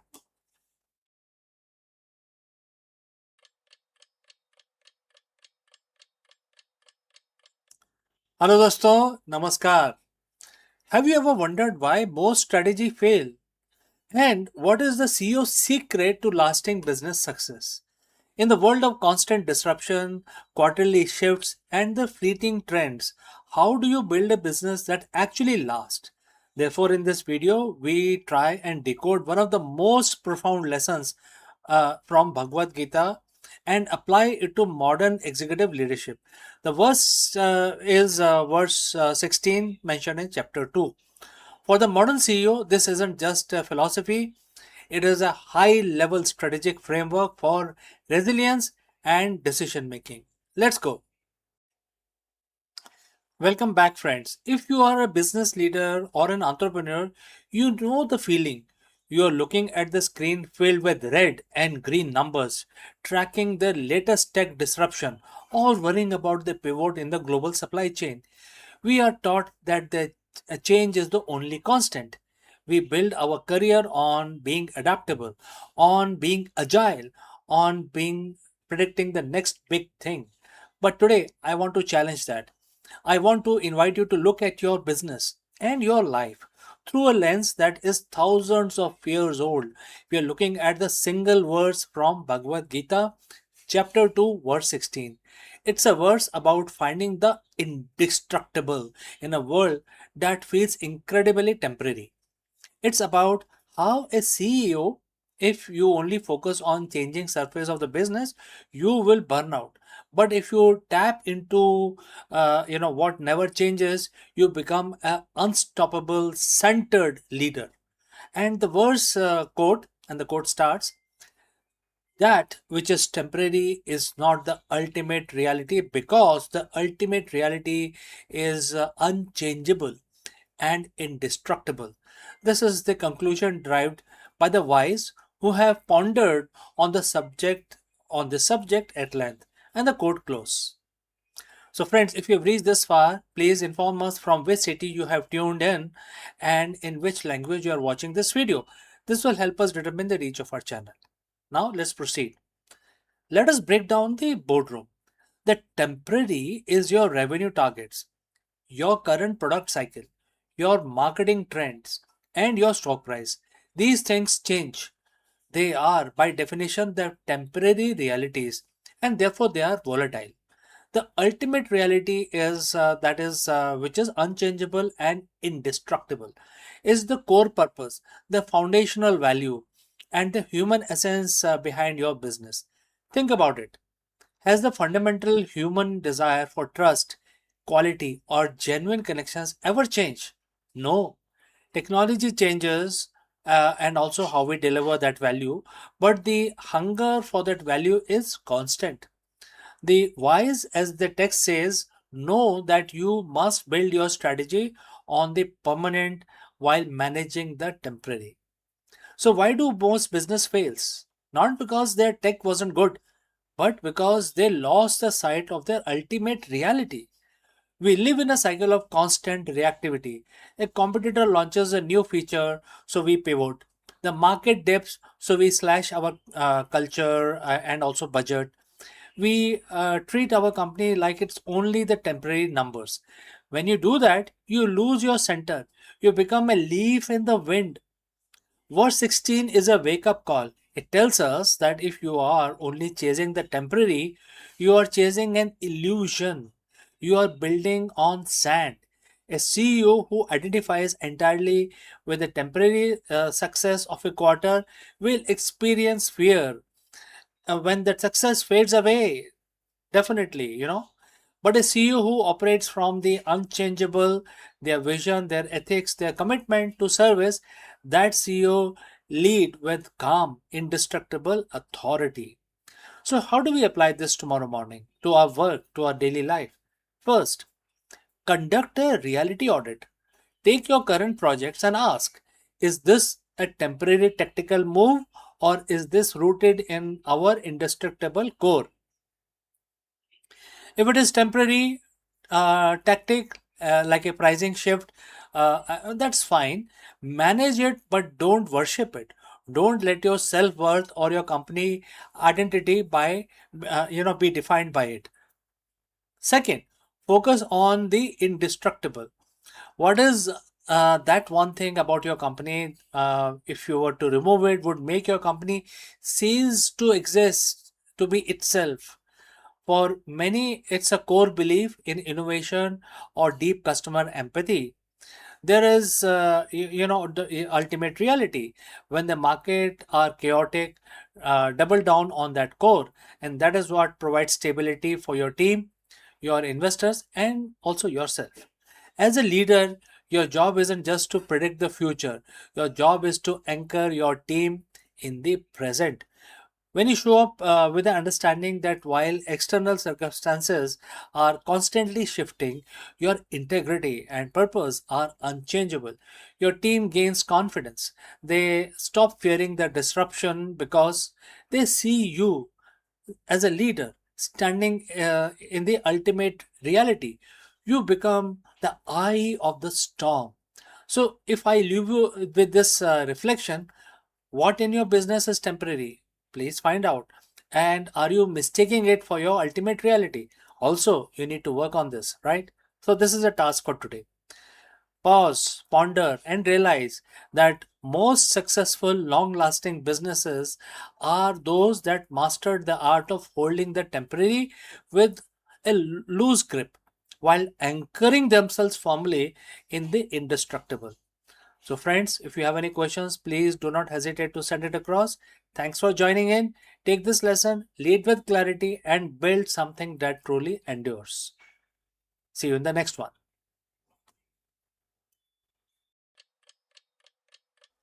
Hello, friends, and namaskaram. Let me ask you, is your leadership strategy built to last, or is it just surviving the current quarter? This is a very difficult question. If you know the answer, you can share it in the comments below. Otherwise, in this video, we will explore a transformative lesson for modern CEOs from Bhagavad Gita. While the business landscape is defined by the volatility, rapid disruption, and endless cycle of creative destruction, this ancient wisdom offers a profound perspective on resilience and vision. Let's go. If you are a CEO today, you are likely operating in a state of perpetual crisis, whether it's a market disruption, rapid technological shifts, or the relentless pressure of quarterly results.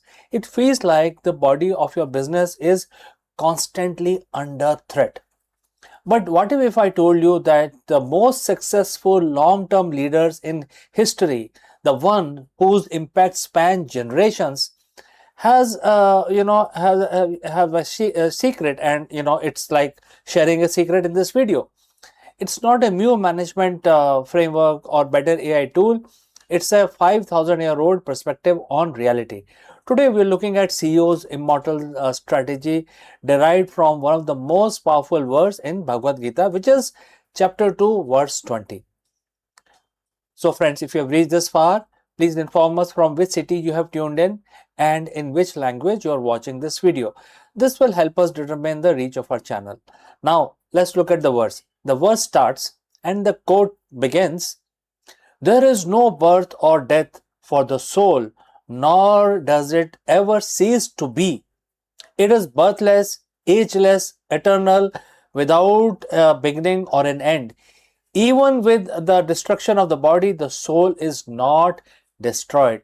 And the quote close. In a business context, what is the body and what is the soul? The body is your current product line, your quarterly revenue, your office space, even your current job title. These are temporary. They shift, they rise, and inevitably they undergo changes or destruction. What is the soul? This is your company's core purpose, its mission, and your fundamental vision. These are the aspects of your business that are ageless and eternal. The mistakes many CEO makes is attaching their entire identity and their entire strategic focus to the body while ignoring the soul. So how does a CEO operationalize this? How do you apply immortal thinking to the finite quarterly cycle? There are a few things that you need to do. First, stop managing the decay.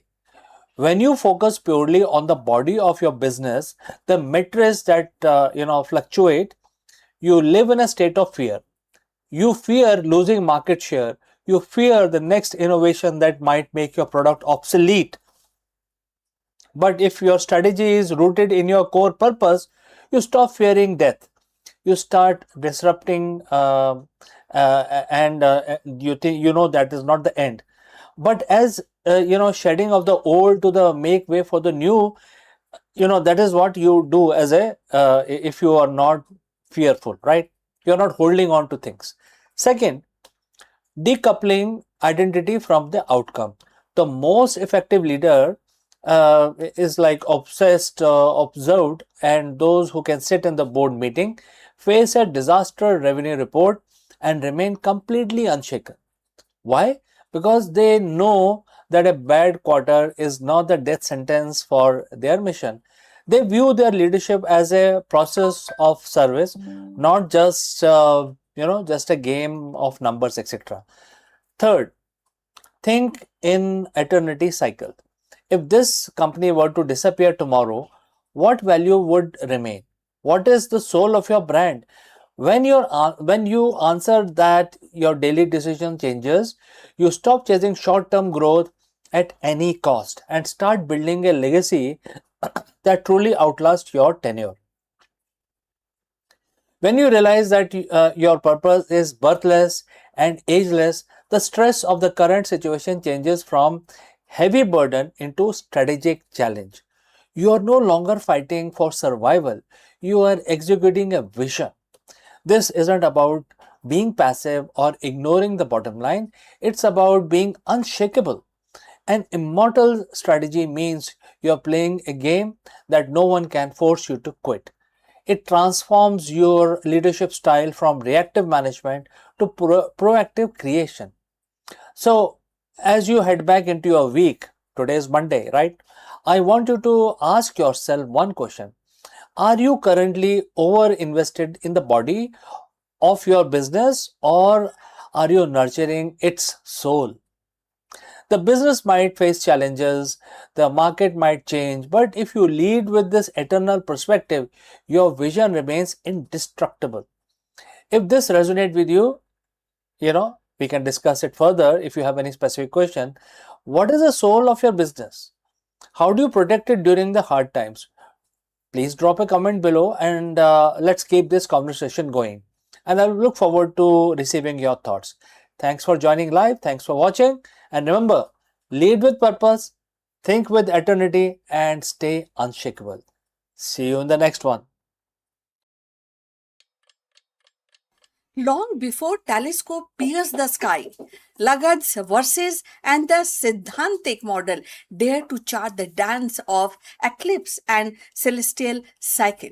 They transform the cosmic mysteries into patterns of prediction, turning the heavens into grand clockwork that guided the rituals, harvest, and the human destiny. In their rhythm lies the echoes of our modern quest, from AI driven astronomy to climate cycles, proving that the ancient gaze at the star still illuminates the future. So let's find out more about Lagarde, the first timekeeper of the stars. Lagat, often regarded as one of the earliest Indian astronomers, stands at the threshold of humanity's attempt to systemize the heavens. His Vedanga Jyotish was not merely a manual for ritual timing. It was a profound attempt to align human life with celestial rhythm. In those verses, eclipse, solstices, and the lunar cycles were not mystical accidents, but predictable phenomena woven into the cosmic order that could be calculated, anticipated, and honored. The Vedanga Jyotish revealed how uh, early human used to track the lunar month and aligned ritual calendar with the celestial cycle. Lagarde's insight show a sophisticated awareness of astronomy for his time. He described the constellations, seasonal markers, and the method for calculating solstices and equinox. So, in this essence, he transformed the sky watching into a structured science, bridging ritual practices with cosmic order. This was the seed of what later bloomed into Siddhantic traditions, a lineage of astronomical trustees that defined the planetary models, mapped eclipse with increasing precision, and sought to reconcile the observation with theory. Thus, a Siddhantic model from Aryabhat to Varahamitra carried Lagarde's impulse forward. They treated eclipse as a natural event causing by the interplay of earth, sun, and moon, stripping away the superstition and replacing it with the geometry and cycles. These texts became the most kind of a standing trustees, with the cosmos influencing even the Islamic astronomy and medieval Europe. And even the instruments of Jantar Mantar, which is in Delhi, centuries later. So they were not static sculptures, but evolving framework, absorbing new observations and recalibrating the celestial clock. The Vedang Jyotish, a text that systemized the astronomical knowledge during the late Vedic period. And his work was not abstract theory alone.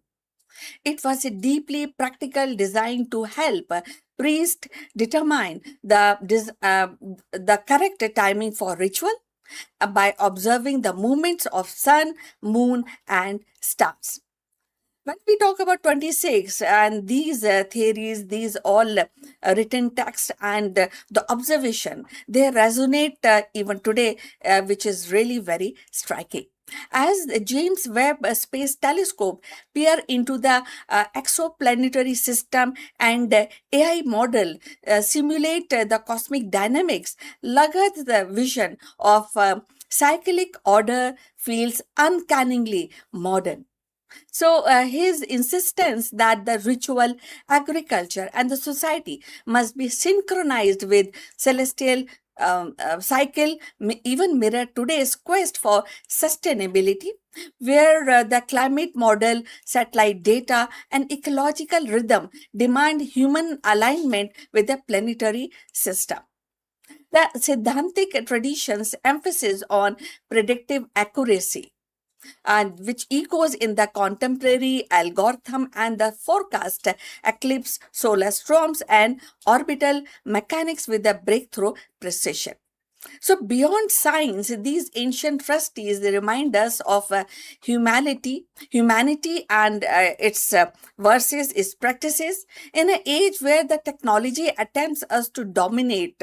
The nature, Lagarde's cosmic whisper of coexistence, the eclipse. So that is also very, very important when these actually all trustees, all ideas and observation, which were actually established way before all these modern science evolved. So all the basis of or the modern science actually take, which is built on the nested theories which has been established by Lagarde way back in antiquity in India. So, when going forward, the eclipse, once feared, became a calculable wonder. Today, it is the spectacle that unites millions across the continent. The cycle he mapped reminds us that the progress is not linear but rhythmic. The civilization rise and fall is pattern as old as the stars. So, looking ahead, the impact of Lagarde's and Siddhantic model lies in their fusion of observation, ritual, and philosophy. They offer a template for integrating science with culture, prediction with meaning. As humanity prepares for the lunar bases, Martian calendar, and interstellar voyages, the question of how to live in harmony with celestial cycle will resurface again and again, even in the future. So, Lagarde's ancient verses may yet inspire a future where the cosmic order guide not only the ritual but the ethics of exploration. So, friends, if you have reached this far, please inform us from which city you have tuned in and which language you are watching this video. This will help us to determine the reach of our channel. So, let's continue with this interesting discussion. So, we were talking about Lagarde's profile when we talk about interstellar exploration and the cosmic and the stars. So the theory, the story of eclipse and the cycle is not confined to dusty manuscripts. So it is live in 2026 in telescope, in climate model, in collective awe of sky watchers. So Lagarde's legacy is definitely a reminder that science begins with a wonder and that the rhythm of cosmos once charted in palm leaf manuscripts continues to shape the destiny of our species. His legacy lies in laying the foundation for later Indian astronomy, So Lagat's text reminds us the earliest surviving record of astronomy in India. It also demonstrates how the ancient culture sought harmony between human life and celestial rhythms. A theme that continues to inspire both historians and astronomers today. His contribution is significant because it represents one of the earliest systematic attempt to codify the astronomical knowledge in India. By arranging this knowledge into a structured text, Lagat helped establish the astronomy as a scholarly discipline and linking ritual practice with celestial observation. This synthesis of science and spirituality became a hallmark for ancient Indian thought. For from rituals fire the cosmic cycle, Lagat's vision still burns bright, reminding us that the wisdom of star is as eternal as sky itself. Though the centuries have passed since Lagat the first mapped the heaven, his vision endures. By turning ritual into rhythm and starlight into science, he gave India its earliest astronomy a legacy that still guide our understanding of cosmic order. So, in every calendar, in every calculation of time, echoes the wisdom of the sage who saw the universe not as a chaos but as a harmony. So, now we have come to the end of this discussion, and please like and subscribe our channel, and we look forward your comments on this topic in case if you want to add more on Lagat's legacy. We will be happy to read and share. So, see you in the next one. Take care. Bye. The idea of robots living alongside us has been belonged to the realm of science fiction. Yet today it is edging into the reality. With the debut of AI-powered robot designed specially for home use, the boundary between futuristic imagination and everyday life is dissolving. These machines are no longer confined to factory floors or research labs. They are stepping into kitchen, living room, bedroom, promising to transform the domestic routine. The debut of AI robots for domestic use is not just a technological milestone, it is a cultural one also. It sparks curiosity, inspires hope, ignites debate. So, are we welcoming helpful assistants into our lives or surveillance device disguised as a companion? The answer may shape not only the future of our household but also the broader relationship between human and intelligent machine. Artificial intelligence has begun to step out of the research lab and corporate offices into the most intimate of the space, our home.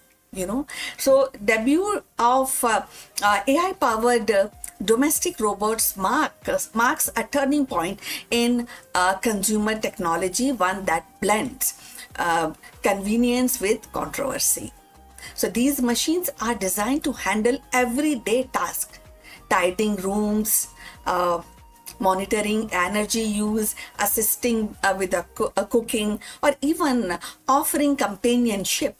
And this appeal lies in the promise of freeing up time, reducing household stress, and creating a seamless, smart living environment.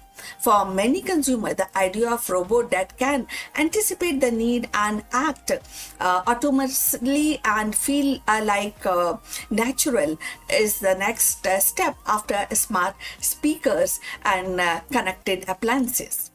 Yet that excitement is tempered by uneasy, and that is privacy debate over flared almost immediately.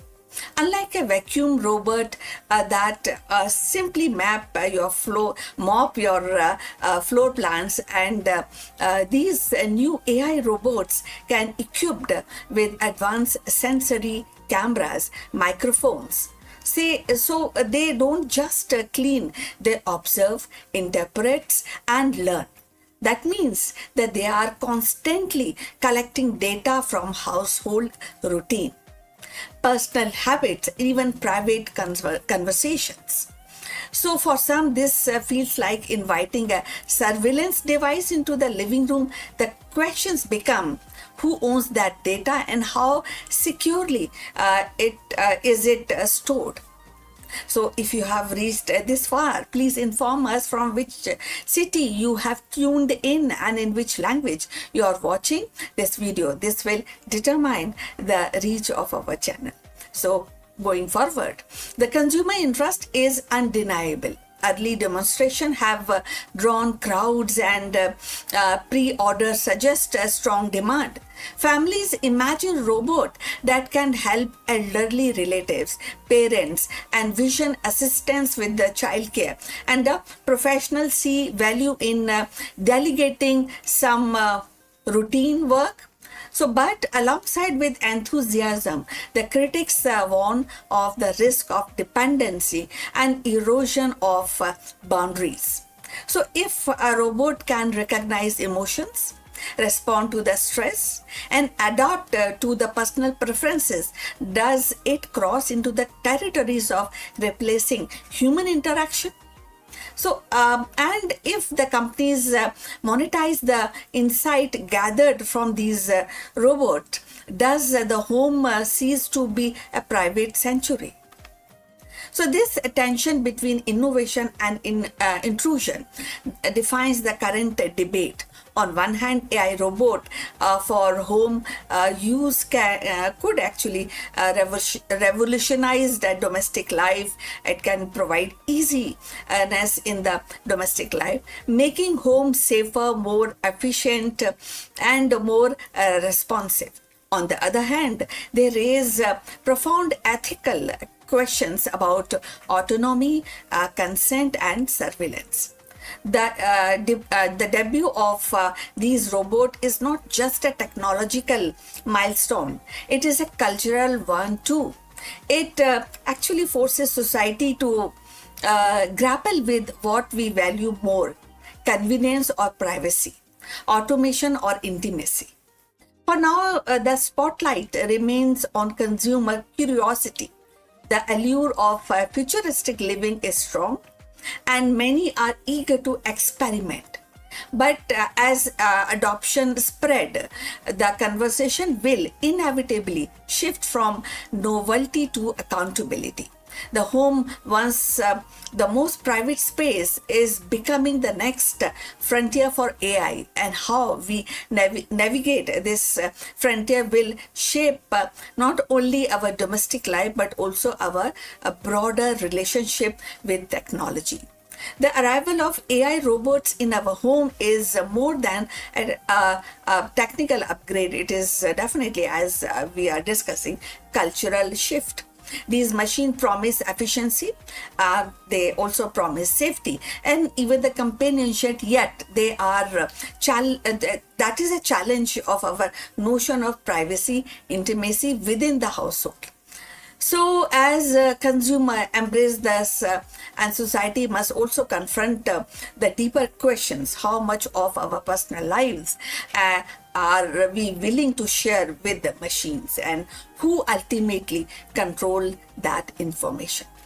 So that is that whether they become a trusted helper or controversial intruders will depend only on the technological itself, but also value we choose to uphold as we invite artificial intelligence into our most private corners of our lives. So we have come to the end. Thanks for watching. Please like and subscribe our channel, and see you in the next one. But before we close this live streaming, few words about our affiliate partner. Stop settling for a good enough video. If your built-in laptop camera looks like a grainy mess, it is time for an upgrade. Want to instantly level up your video presence? I like to present the Lenovo Performance FHD webcam. This is a game changer for your desktop setup. Technically, this is packed. It has a very sensitive RGB sensor, very crisp photographs it takes. Also comes with two microphones on board, which helps you to record very clear voice in stereophonic format. And these microphones are very sensitive.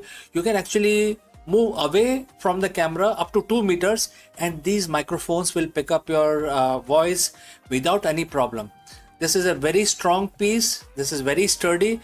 Comes with tripod ready. Comes with a very long leash, so it gives you a lot of flexibility to place the webcam wherever you want to keep in your studio. And also it has a swivel base, which is also very handy. So if you want to basically level up your game and you want to pick up this camera at a discount, please click on the link here or scan the QR code. Now let's get back to our video. Hello friends and namaskaram. In a landmark deal that reshapes the global AI landscape, Meta has officially partnered with Reliance Industries to build its first ever AI-enabled data centers in India. Located in Jamnagar, Gujarat, this 168 megawatt facility is more than just infrastructure. It is a clear signal that India is rapidly becoming the backbone of the next generation of artificial intelligence. Let us explore this further. Hello everyone, my name is CK and welcome back to Akulmach Business. If you have been following the global tech landscape, you know the narrative has shifted. For years, the story of artificial intelligence was written almost exclusively in Silicon Valley. But today, the center of gravity is moving. Just day before yesterday, on June 10th, 2026, we saw a watershed movement. Meta has officially announced its first build-to-suit AI data center in India, located in Jamnagar, Gujarat, in partnership with Reliance Industries. We are talking about massive 168 megawatt facility that will eventually power some of the most advanced AI workloads on this planet. So friends, if you have reached this far, please inform us from which city you have tuned in and which language you are watching this video.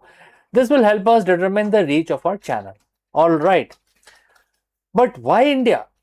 Why is a global giant like Meta pouring such massive capital into our backyard?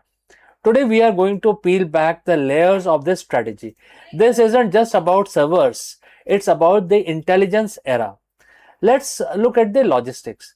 Why Jamnagar? Reliance isn't building a warehouse, because usually all the big business of Reliance, which are bulk in nature, are all located in Jamnagar. So they are building a hyperscale campus. This facility isn't just powered by the grid, it is designed for sustainability using renewable energy and desalinated seawater for cooling. Meta is covering the cost to ensure this just isn't just big, it is efficient. And look at the geography. Jamnagar sits right next to the key undersea cable landing station. Meta is connecting this facility to Project Waterworth, the world's longest subsea cable system. This allows them to tie India's digital infrastructure directly to their global nervous system. For Meta, India isn't just a market of 1.4 billion people anymore. It is becoming a compute hub. They are betting that India's infrastructure can handle the most complex AI reasoning models, and they are backing it with over a gigawatt of renewable energy agreement with partners like CleanMax. Think back to 2016. The conversation in India was about the cost of the data. We led a revolution that made the internet accessible for everyone. Mukesh Ambani said recently, India cannot afford to rent intelligence. Therefore, we will have to reduce the cost of intelligence as dramatically as we did with the cost of data.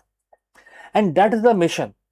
Meta's partnership with Reliance and their joint venture in artificial intelligence is aimed at democratizing high-end AI tools. And what is that we are talking about here? We're talking about starting with business agents, automating customer services across WhatsApp, Messenger, Instagram for millions of small businesses. Number two, creator assistant, giving the massive Indian creator economy the tools to analyze performance and generate content in real time. Meta is betting that if they provide the tool for intelligence, the Indian market will build the solution on top of it. So why are they doing this now? Because the data is undeniably very important. A recent BCG report shows that India leads the world in workplace AI adoption. 97% of the Indian managers are using AI regularly. We aren't just consumers of technology, we are at its most enthusiastic implementers. When you combine our demography dividend, our massive technical talent pool, and now this world class infrastructure that Meta and Reliance are laying down, you got an ecosystem that is perfectly primed for a particular scaling. A global giant realized that if they want to win in AI, they don't just need to sell to India, they need to build in India. So, what does this mean for people like you and me? For the developers, for the business owners, and for the students watching this channel. It means the barriers to entry for AI innovation is collapsing. With the level of infrastructure, India is transitioning from service provider to global hub for AI driven transformation. We are no longer just outsourcing work, we are insourcing the intelligence revolution. As we see these data centers come online over the next 2 years, keep a close eye on the applications being built here. We are entering an era where your local business, your education system, your career will be powered by compute capacity that was previously unimaginable. So friends, once again, my name is CK and this is Akulmach Business. If you found this deep dive valuable, hit that like button, subscribe subscribe to the channel and let me know in the comments, do you think India will become the #1 global destination for AI development by 2030? Let us discuss it more and I await your messages and opinions. See you in the next one.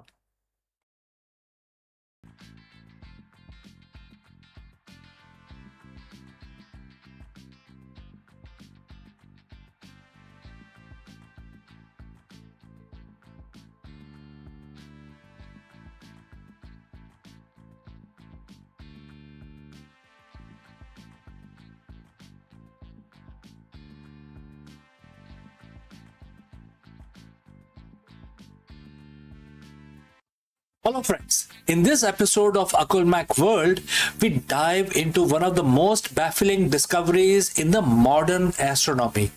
And that is about a galaxy core that refuses to move. Current astrophysical models dictate that the galactical center, driven by a supermassive black hole and the gravitational dynamics, should exhibit specific rotation patterns. Yet, we have found a motionless core that completely defies the laws of physics. Is there a glitch in our observational technology, or we have discovered a fundamental flaw in our understanding of gravity and the cosmic evolution? Let's go and explore this further. Imagine you're watching a ballet. The dancers are fluid, moving in perfect rhythmic harmony. Suddenly, one dancer stops. They didn't stumble, they didn't slow down, they just freeze. They remain perfectly motionless while the rest of the stage continues its complex choreography. It's impossible, right? In the vast clockwork theater of our universe, galaxies are the ultimate dancers. For decades, we have relied on fundamental laws of gravity, angular momentum, and the sheer inertia of moving massive structures to explain why every galaxy we observe is spinning.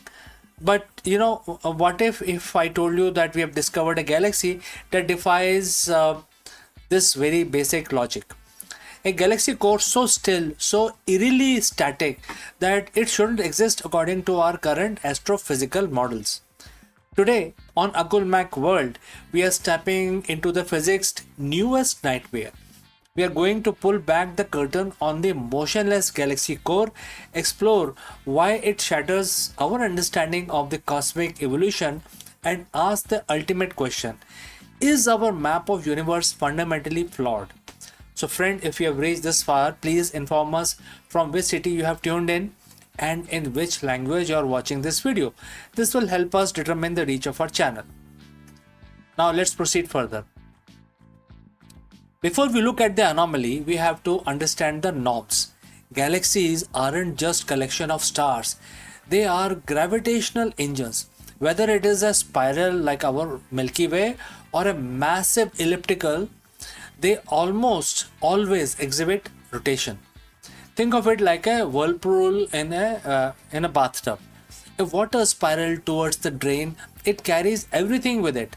Galaxies form from collapsing cloud of gas and dust due to conservation of angular momentum. That collapses, create a spin and a cosmic certainty. Historically, when astronomers look at the galaxy spectrum, they expected to see a messy, rotating distribution of stars and gas moving in and out, but collectively following a predictable rotation curve. Even when we see something weird, we assume it's just the angle of telescope or a chaotic merger. But this new discovery, and it is not the perspective trick, it's a genuine defiance of structural physics. So, what are we actually looking at? The astronomers have identified galaxies, some dating back to less than 2 billion years after the Big Bang, that simply aren't rotating. It's a standard model. The rotating galaxies are always standard, isn't it? These objects should be rotating disk, but their data shows stars moving in random, disordered, orderly manner or entirely static path. It's as if the whirlpool never started. Now, there are theories. Some suggest these galaxies formed from the merger of two galaxies with nearly opposite angular momentum, essentially cancelling each other out, a cosmic stalemate. Others look at the role of the dark matter. We have seen in the recent news the groundbreaking research suggesting that in some cases we might not even be looking at the supermassive black hole at the center, but perhaps a super dense, compact core of fermionic dark matter that mimics a black hole and the black hole's gravitational shadow without the need of a traditional rotational mechanism. But even these theories feel like patchwork on a broken engine. When we find more of these still galaxies, it suggests that our standard model of how galaxies are born is actually missing a huge piece of puzzle. So why does this matter to you and me? Because it proves that our laws of universe are really just our best guesses so far. Every time we find a nightmare like this one, it's a signal that universe is far more diverse and stranger than our simulation predicted. If the galaxies can form and survive without the engines of rotation, it changes how we calculate the mass of the universe, how we understand dark matter distribution, and even how we view the history of our own galaxy. We are living through an era of astronomical upheaval. The more we see, the more we realize that the clockwork universe is actually a lot more mysterious than we ever dared to imagine. Is this galaxy a cosmic glitch, or is it the first clue to a new branch of physics we haven't even named yet? The search continues as we refine our data from telescopes like James Webb and the next generation of deep space scanners. One thing is certain: the universe doesn't owe us an easy explanation, and that's exactly why we keep looking. My name is Chandrakant. If you found this deep dive into the impossible as fascinating as I did, make sure to hit that like button, subscribe to Akulmach World for more deep dives into the science that shift our reality. And friends, I will also like to know what you think. Is this a failure of gravity or a hidden secret of the dark matter? Let me know in the comments below. Thanks for watching, and I will see you very soon in the next one. Before I go, I would like to speak few words about the affiliate partner. Stop settling for a good enough video. If your built-in laptop camera looks like a grainy mess, it is time for an upgrade. Want to instantly level up your video presence? I like to present the Lenovo Performance FHD webcam. This is a game changer for your desktop setup. Technically, this is packed. It has a very sensitive RGB sensor, very crisp photographs it takes. Also comes with two microphones on board, which helps you to record very clear voice in stereophonic format. And these microphones are very sensitive. You can actually move away from the camera up to 2 meters and these microphones will pick up your voice without any problem. This is a very strong piece. This is very sturdy. Comes with tripod ready. Comes with a very long leash, so it gives you a lot of flexibility to place the webcam wherever you want to keep in your studio. And also it has a swivel base, which is also very handy. So if you want to basically level up your game and you want to pick up this camera at a discount, please click on the link here or scan the QR code. Now let's get back to our video.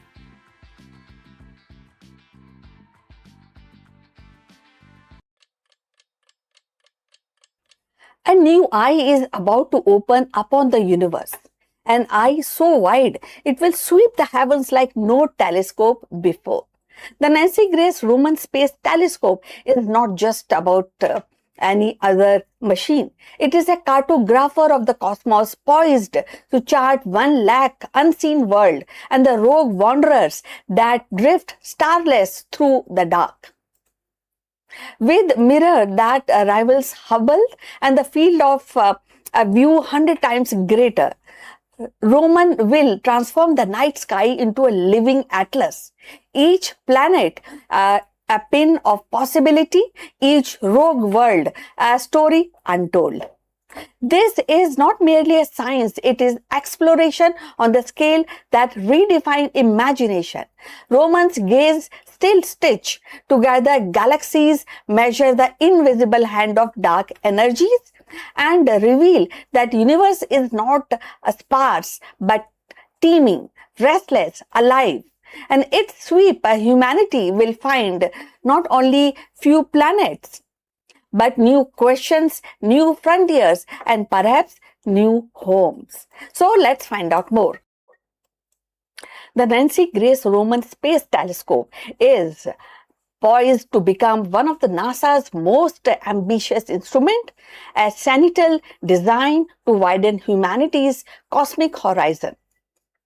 Unlike telescopes that focus narrowly on a distinct galaxies or nearby stars, Roman's mission is panoramic and to sweep the sky with unprecedented breadth and cataloging world that drift untethered planets and orbit sun far beyond our reach. This is a wide view which allows astronomers to detect up to 1 lakh new planets, a staggering expansion of known cosmic sensors. Among these will be rogue world, planets that wander the galaxies without a parent star, drifting like celestial nomads through the dark. Each discovery will not only add to the tally of the world but also deepens the mystery of planetary formation, migration, and survival in the vastness of space.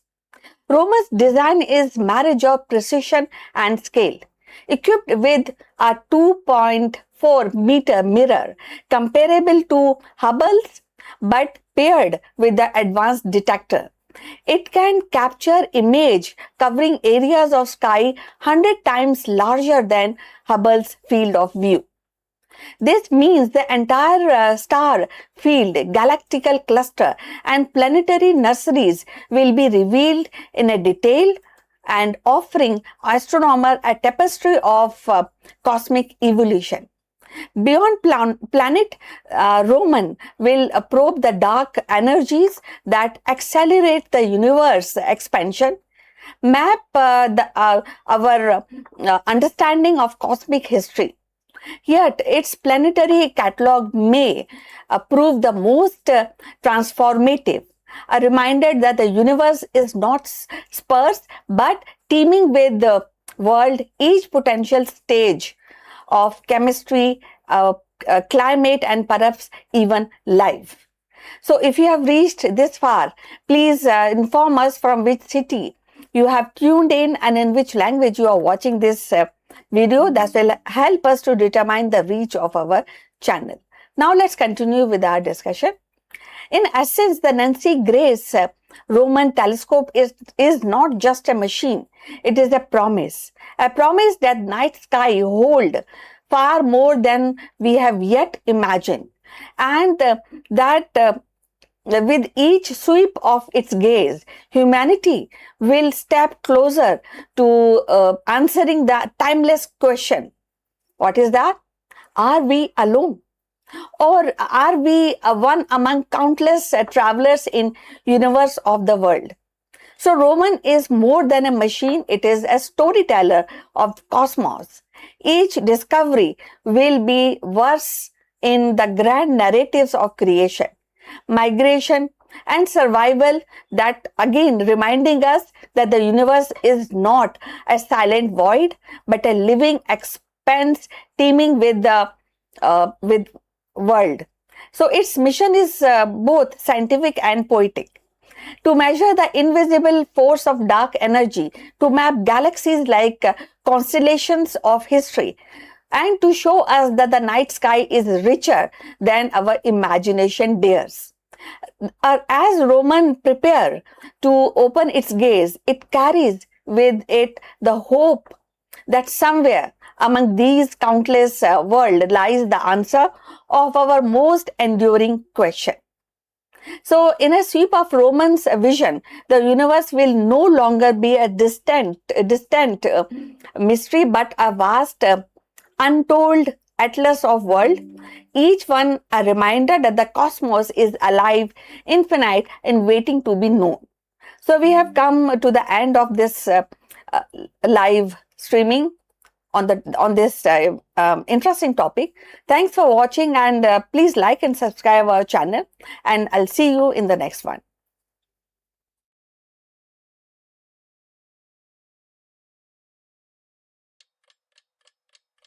In the hallowed halls of Vedic debates, where sages wrestle with the mysteries of existence, one voice arose with fearless clarity, a woman's voice. Gargi, Vachak Navi, and Brahmavadini of Upanishads did not merely join the discourse.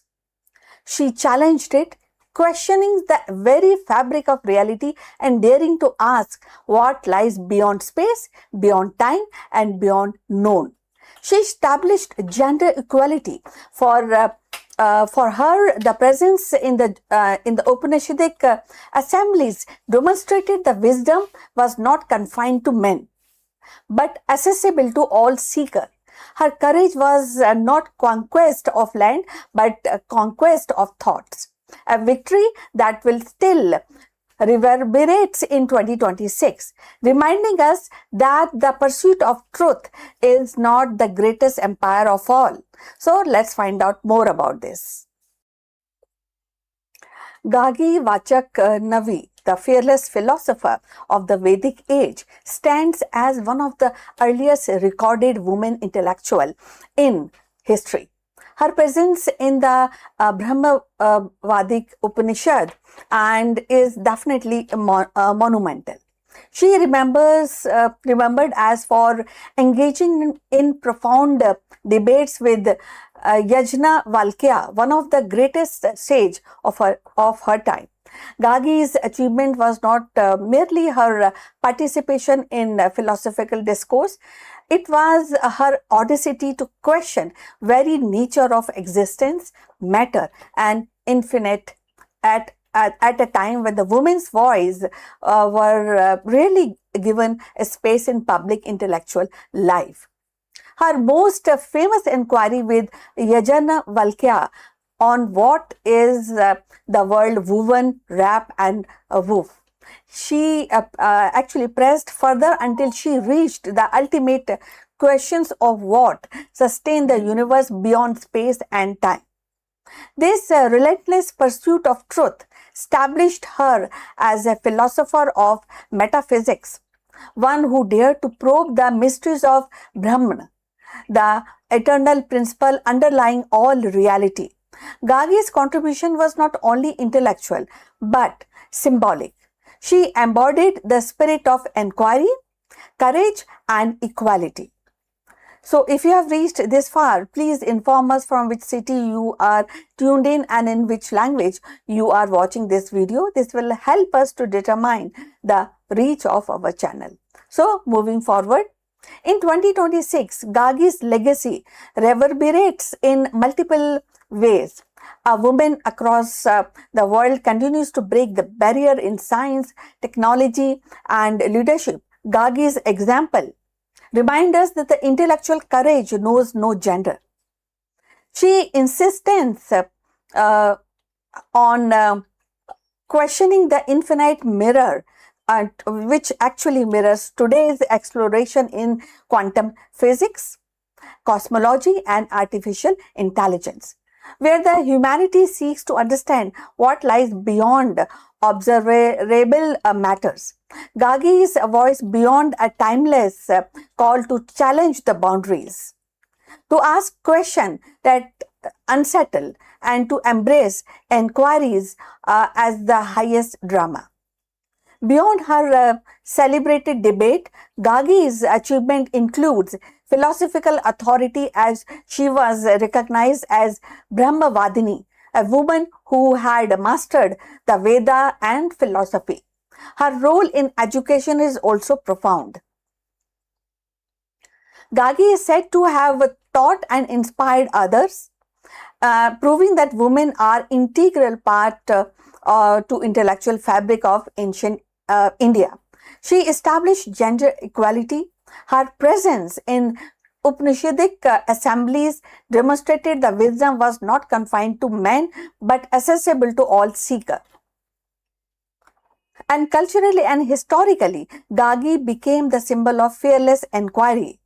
Her name invoked in later tradition as exemplar of women's intellectual and power. Her impact in 2026 is profound. In an era striving for inclusivity, Gargi's life reminds us that the root of equality and intellectual freedom run deep in Indian civilization. She challenged modern society to ensure that women's voices are not only heard but celebrated in every sphere, from philosophy to politics, from science to spirituality. Thus, Gargi Vachak Navi's achievement is twofold. She expanded the horizon of metaphysical thoughts and she shattered the barriers of gender in intellectual discourse. In 2026, her legacy inspires us to keep questioning, to embrace the diversity of thought, and to recognize that the pursuit of truth is the greatest achievement of all. Gargi Vachak Navi's voice, rising from the sacred assemblies of Upanishads, continue to echo across the centuries as the beacon of fearless inquiry.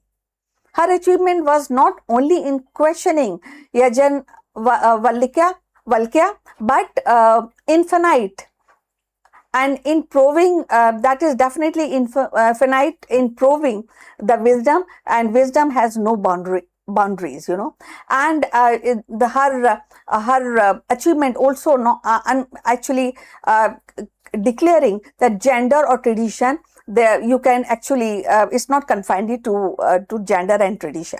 So in 2026, her legacy stands as a mirror to our own age, an era where women lead in science, technology, philosophy, carrying forward the same spirit of audacity that Gargi embodied.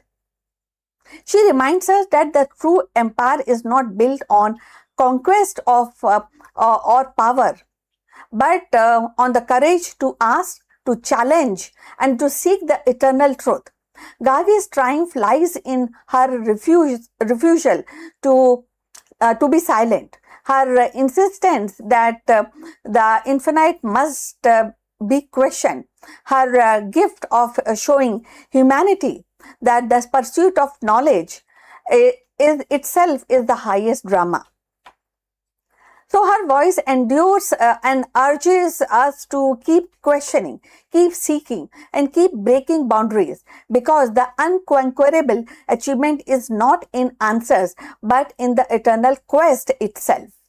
So we have come to the end of this video. Thanks for watching, and please like and subscribe our channel, and see you in the next one.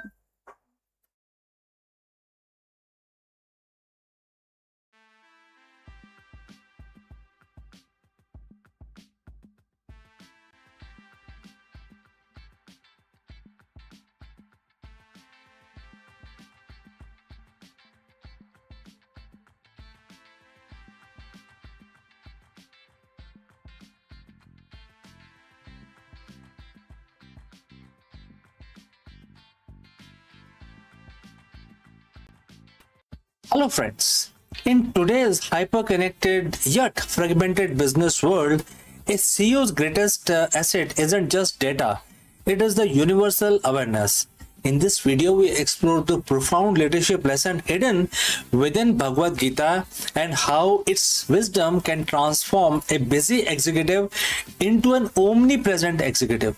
Let's go and discuss this further. In the world of business, we are taught that results are everything. Quarterly earning, market share, profits, these are the metrics of our worth. We spend our life chasing the fruits, but there is a ceiling to that kind of leadership. Eventually, the chase leads to burnout, short-sightedness, and a strong sense of emptiness. 5,000 or 7,000 years ago, on a different kind of a battlefield, Bhagwan Krishna gave Arjun a piece of advice that is arguably the most sophisticated management strategy ever recorded. Today we are looking at chapter 8, verse 28. It is the secret to why the most iconic CEOs don't actually chase results, they transcend them. So friends, if you have reached this far, please inform us from which city you have tuned in and in which language you're watching this video. This will help us determine the reach of our channel. Let's proceed further and let's examine the verse. And the quote starts, "A yogi who performs devotional service transcends the fruit of Vedic study, austerities, sacrifices, charities, and pieties. He attains my supreme eternal abode." And the quote close. Let us translate that into an executive speak. In the ancient context, the Vedic study and the austerities were the standard best practice for success. In today's term, these are your MBAs, your 80 hours work week, your strategic philanthropy, and the corporate social responsibility. Krishna isn't saying these things are bad. He's saying these are, intermediate goals. A yogi CEO doesn't just do the work to get the result. They perform the devotional service. In business, we call this purpose-driven leadership. Why does Bhagwan Krishna tells us to transcend the fruits? Because when a CEO is obsessed with the fruit, which is in other terms is profit, or the exit strategy, three things can happen. First, risk aversion. You become afraid to innovate because you might lose the immediate prize. Second, short-termism. You sacrifice the health of the company in your 5-year bonus and year on year. So basically you're now waiting for 5 years, and then on every year you're basically ignoring the company's health. Third, anxiety. Your peace of mind is at a mercy of the market. So when the verse talks about transcending the fruits, it's about decoupling your identity from the outcome. When you stop chasing the result, you gain the clarity to see the move that actually wins the game. And the verse mentions about devotional service. For a CEO, this doesn't mean you have to be in a temple. It means your work is an offering to a higher mission. Think of the Yuan Koinard at Patagonia or Satya Nadella's shift at Microsoft. They shifted from beating the competition to a higher purpose. When you lead with a devotion to a mission, whether it's solving a climate crisis or empowering every person on the planet, the fruit, which is the profit and the piety, come as the natural byproduct. By aiming for the supreme abode, which we can interpret as the ultimate vision or your legacy, you automatically satisfy all the smaller matrices of success. The verse concludes, and the quote starts, "He attains my supreme eternal abode," quote close. For a leader, the supreme abode is the state of equanimity. It is the ability to lead from a place of inner stillness. While the other CEOs are panicking over a bad quarter, the yogi CEO remains fixed on the eternal vision. This isn't just the spiritual fluff, it is the competitive advantage. A leader who cannot be shaken by the fruits is the most dangerous competitor in the room because they are playing an infinite game while everyone else is playing a finite one. So, here is the challenge for the modern executive. Look at your sacrifices and your charity and your studies. Are you doing them just for the fruits? Well, I think that's a question that you can send it across to us if you want to share. Chapter 8, verse 28 invites you to level up, stop chasing the quarterly numbers, quarterly earnings, start performing your leadership as a service to a higher purpose. When you transcend the result, you don't lose them, you master them. The best CEO don't just build companies, they attain a legacy that lasts. They reach their supreme abode. So friends, are you ready to stop chasing this, start chasing the result and start transcending? Do let me know. Thanks for watching, and if you have any questions, please do not hesitate to send it across. Before I go, I would like to speak few words about our affiliate partner. Stop settling for a good enough video. If your built-in laptop camera looks like a grainy mess, it is time for an upgrade. Want to instantly level up your video presence? I like to present the Lenovo Performance FHD webcam. This is a game changer for your desktop setup. Technically, this is packed. It has a very sensitive RGB sensor, very crisp photographs it takes. Also comes with 2 microphones on board, which helps you to record very clear voice in stereophonic format. And these microphones are very sensitive. You can actually move away from the camera up to 2 meters and these microphones will pick up your voice without any problem. This is a very strong piece. This is very sturdy. Comes with tripod ready. Comes with a very long leash, so it gives you a lot of flexibility to place the webcam wherever you want to keep in your studio. And also it has a swivel base, which is also very handy. So if you want to basically level up your game and you want to pick up this camera at a discount, please click on the link here or scan the QR code. Now let's get back to our video.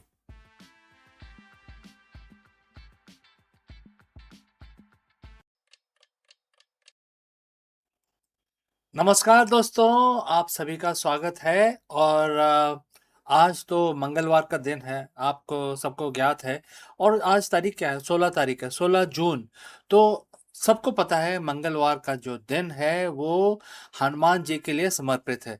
तो आज के दिन हम अपना दिन शुरू करेंगे, अपना जो वर्किंग डे है वो शुरू करेंगे भगवान जी की पूजा करके, हनुमान जी की पूजा करेंगे। और इस पूजा में हम हनुमान चालीसा का उच्चारण करेंगे, रिसाइटेशन करेंगे। तो आप सब हमारे साथ जुड़ें और हनुमान चालीसा का रिसाइटेशन हमारे साथ जुड़ के करें, इससे काफ़ी फ़ायदा होता है। चलिए आँख बंद करके ध्यान कर लेते हैं और भगवान जी का हम नमन शुरू करते हैं। सबसे पहले जय श्री राम। श्री गुरु चरण सरोज रज, निज मन मुकुर सुधार, बरनउँ रघुबर बिमल जसु, जो दायक फलचार। बुद्धिहीन तनु जानिके, सुमिरो पवन कुमार, बल बुद्धि विद्या देहु मोहे, हरऊ क्लेश विकार।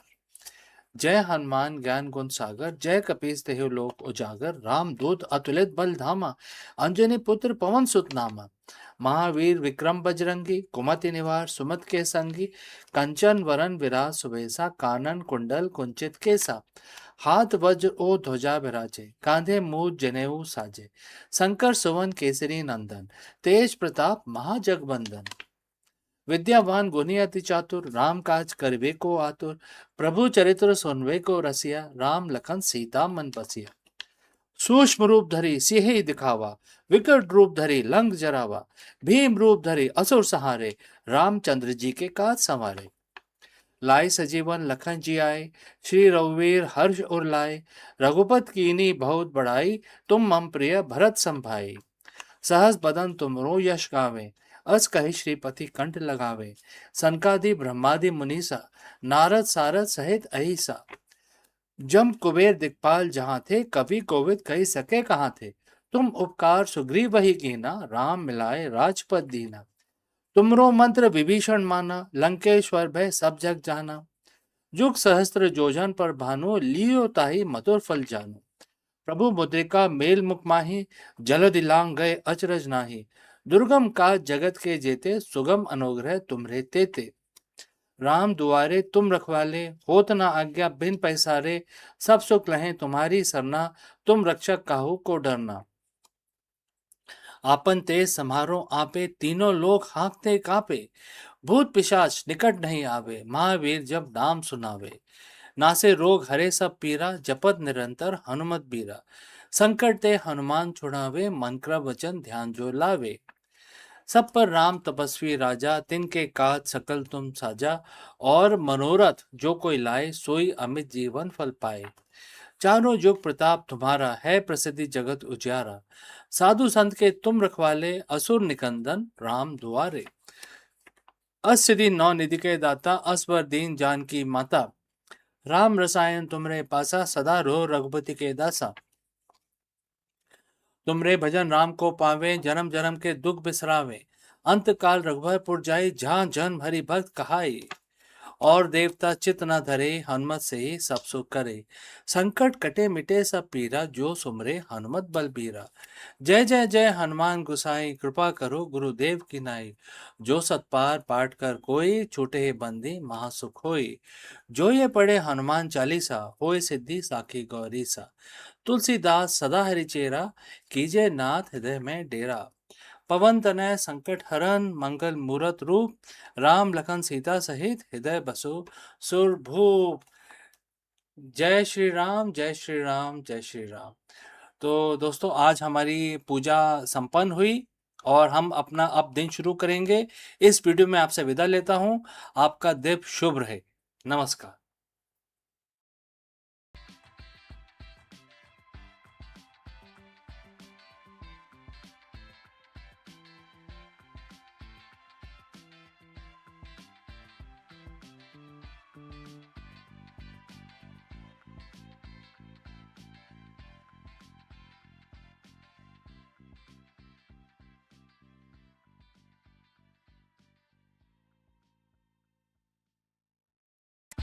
The universe has always carried secrets in silence, but sometimes silence trembles. When the black hole collides, they send ripples across space-time, gravitational wave that race through the cosmos like a faint echo of creation itself. For decades, these waves were thought to be mere messenger of cosmic violence. Yet now, the hidden within their rhythm, scientists believe that they may have uncovered something far more profound and the elusive fingerprint of dark matter. Dark matter, the invisible weight that binds galaxies together, has long been the phantom of physics, felt but never seen, and in theory never touched. And now that through the subtle distortion in space-time music, It may finally be whispering its presence. Imagine the cosmos itself humming within the hidden chorus, a song carried not by the light but by gravity's most delicate thread. And that is the story unfolding today, the possibility that the gravitational waves are not just echoes of collisions, but for the first time, the audible clues to the shadowing substance that shape our universe. So let's find out more.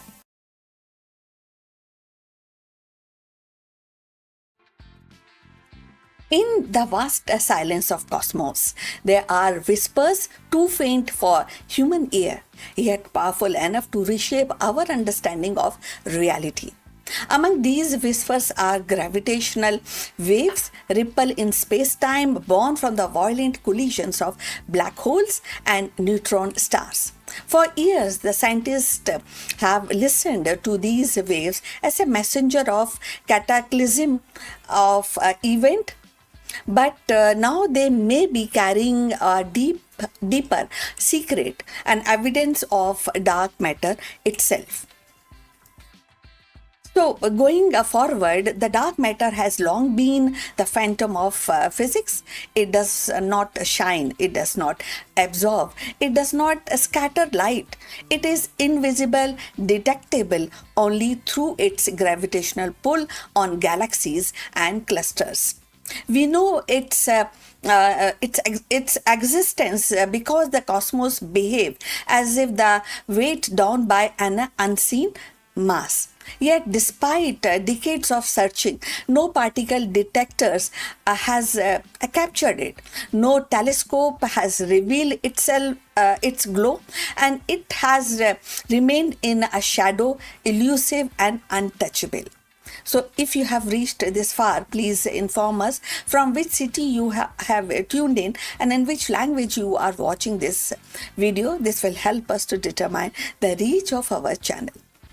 So, going forward about these waves, but gravitational waves offer a new lens. When two black hole spiral together and merge, the wave that they emit carry the imprint of everything in their environment. If the dark matter surrounds them, if it pools in the halos or the clumps near their event horizons, its presence subtly alter the rhythm of the collision. The wave stretch differently and the frequency shift. The echoes linger longer than expected.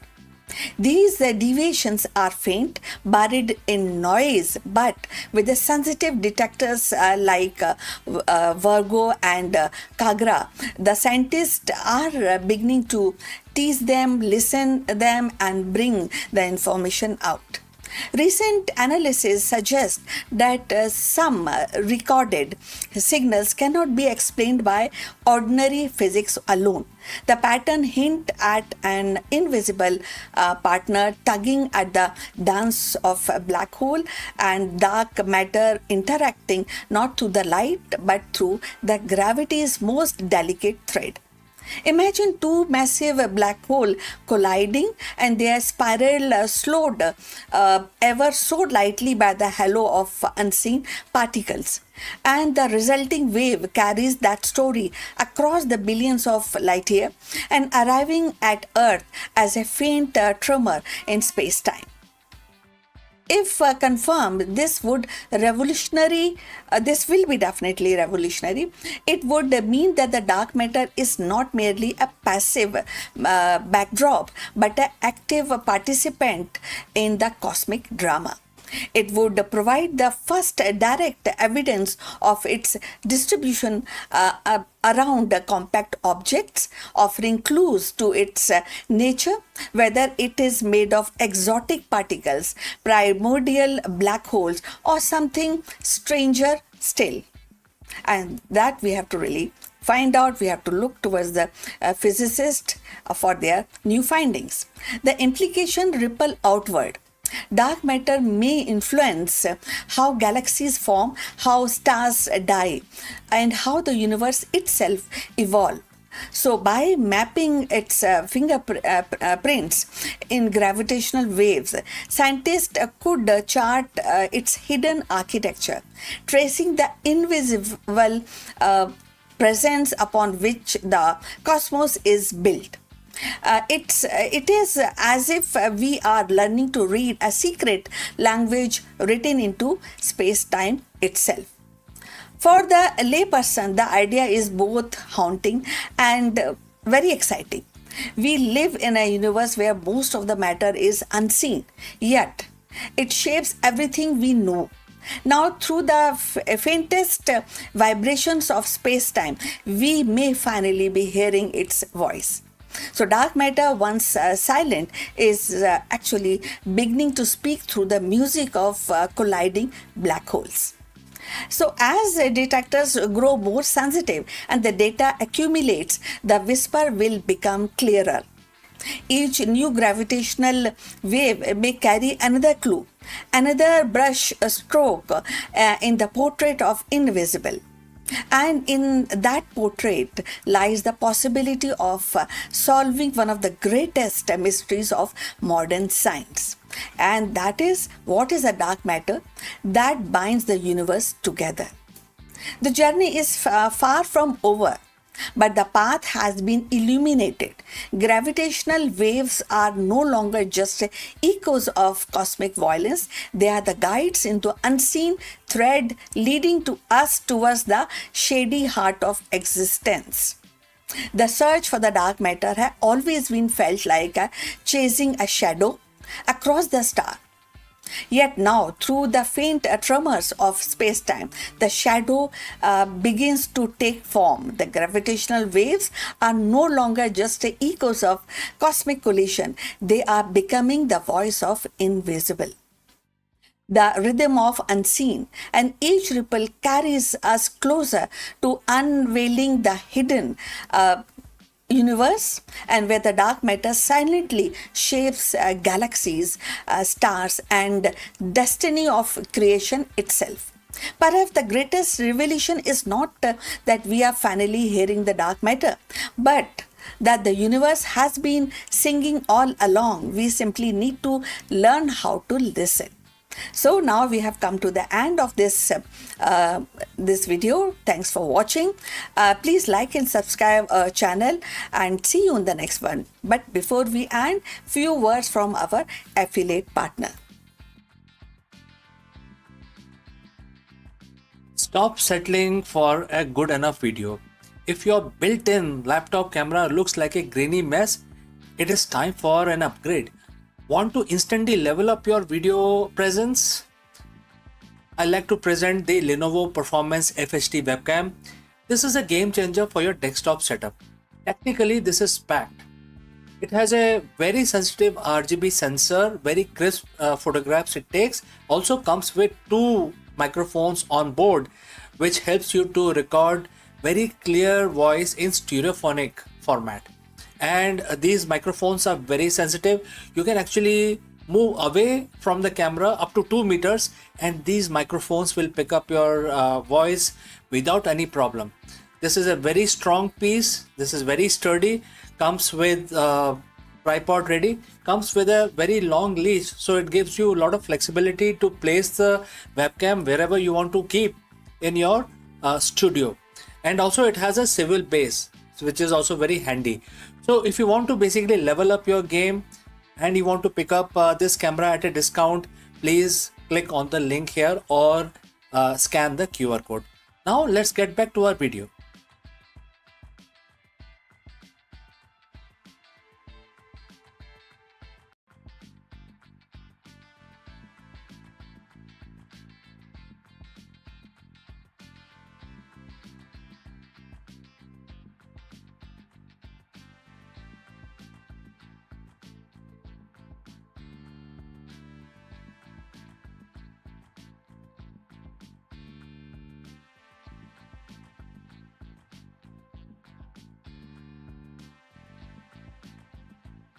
In the grand tapestry of India's scientific heritage, Bhaskar II shines not merely as a mathematician, and astronomer of 12th century, but as a visionary whose idea pulse with the relevance even in 2026.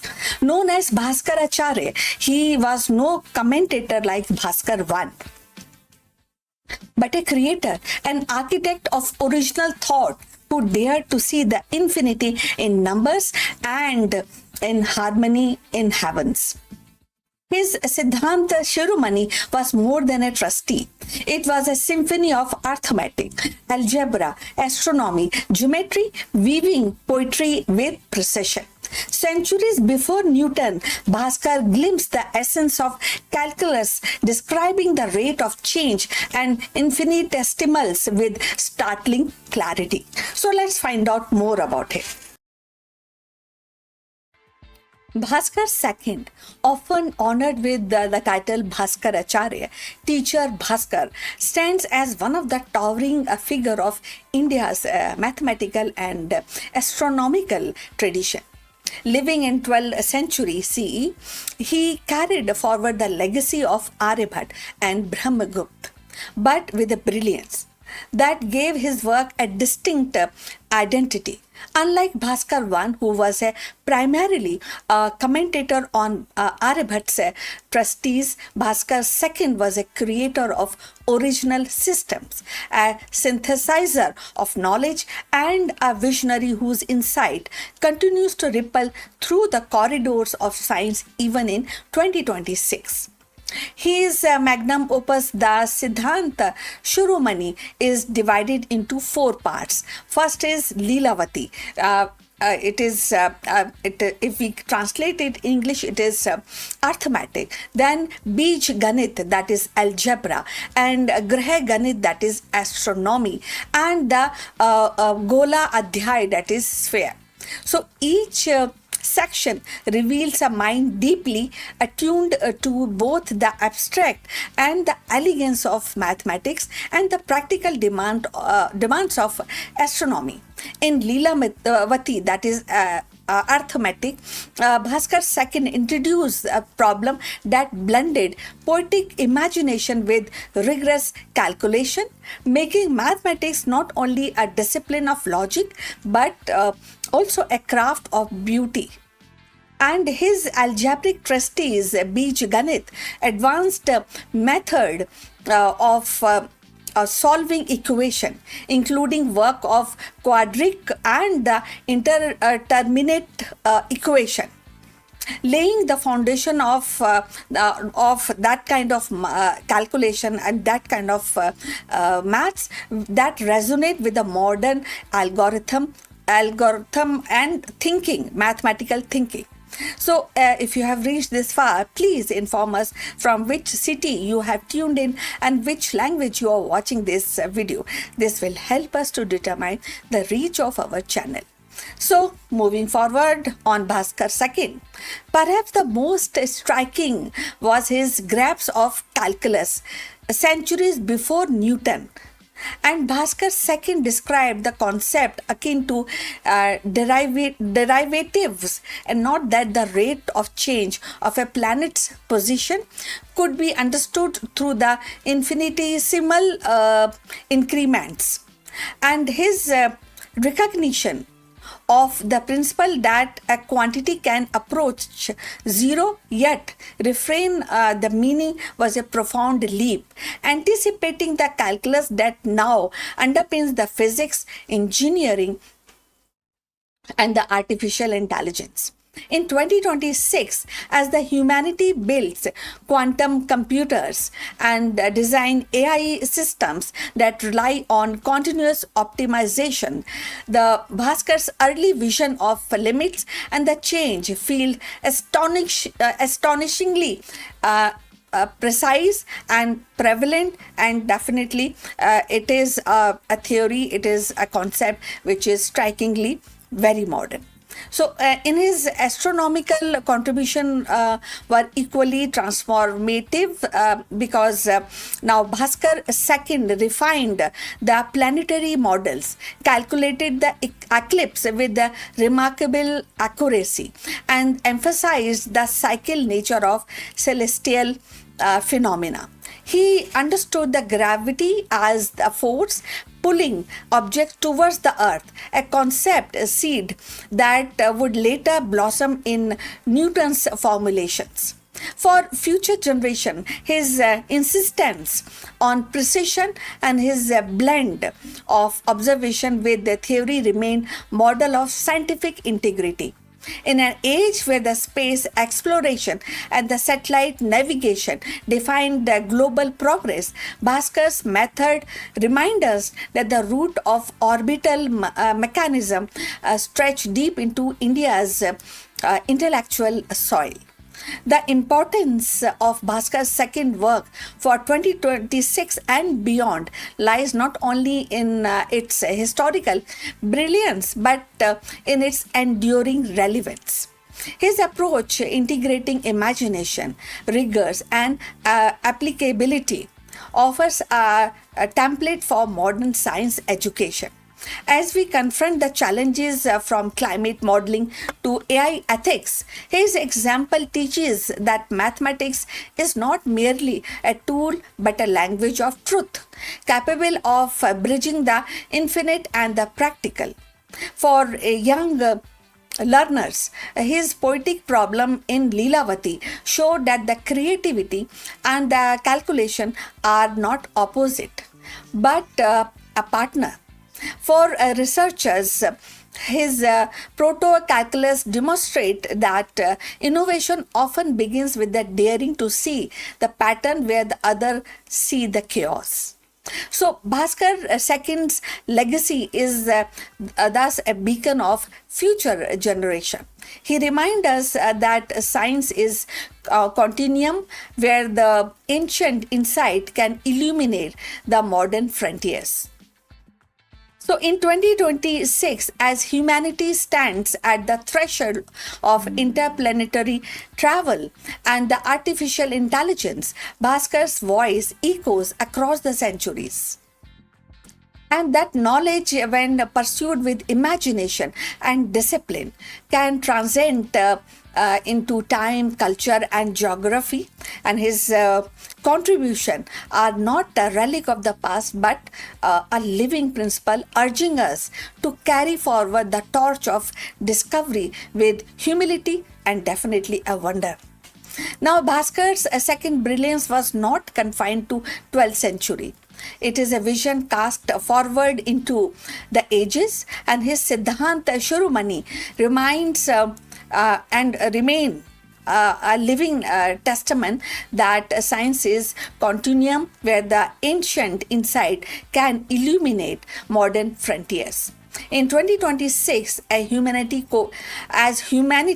codes algorithm, explore distant planet and builds a quantum machine, his proto-calculus and the astronomical precision remind us that the roots of innovation lies deep in our shared heritage.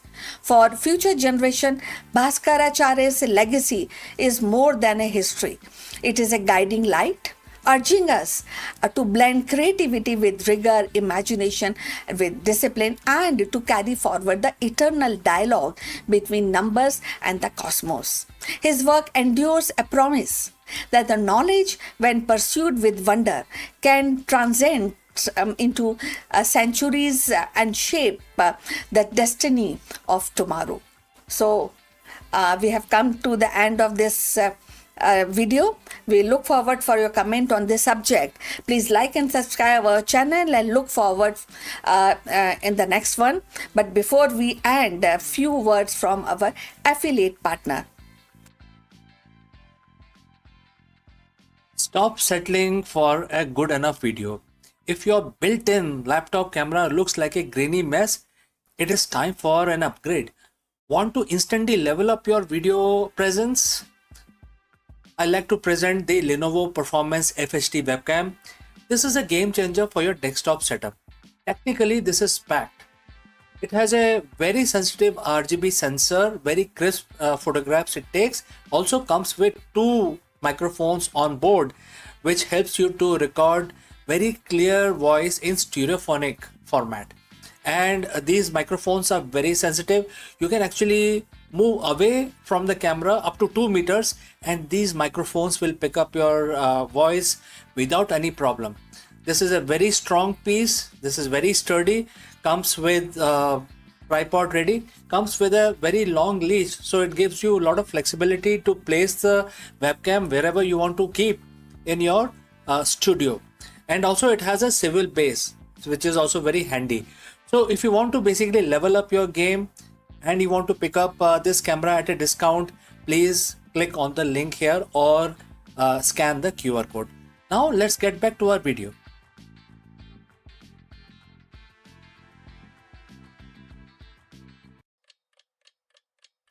भारतीय इतिहास की धारा में कई योद्धा आए और गए, पर कुछ नाम ऐसे हैं जो सदियों तक गूंजते रहते हैं।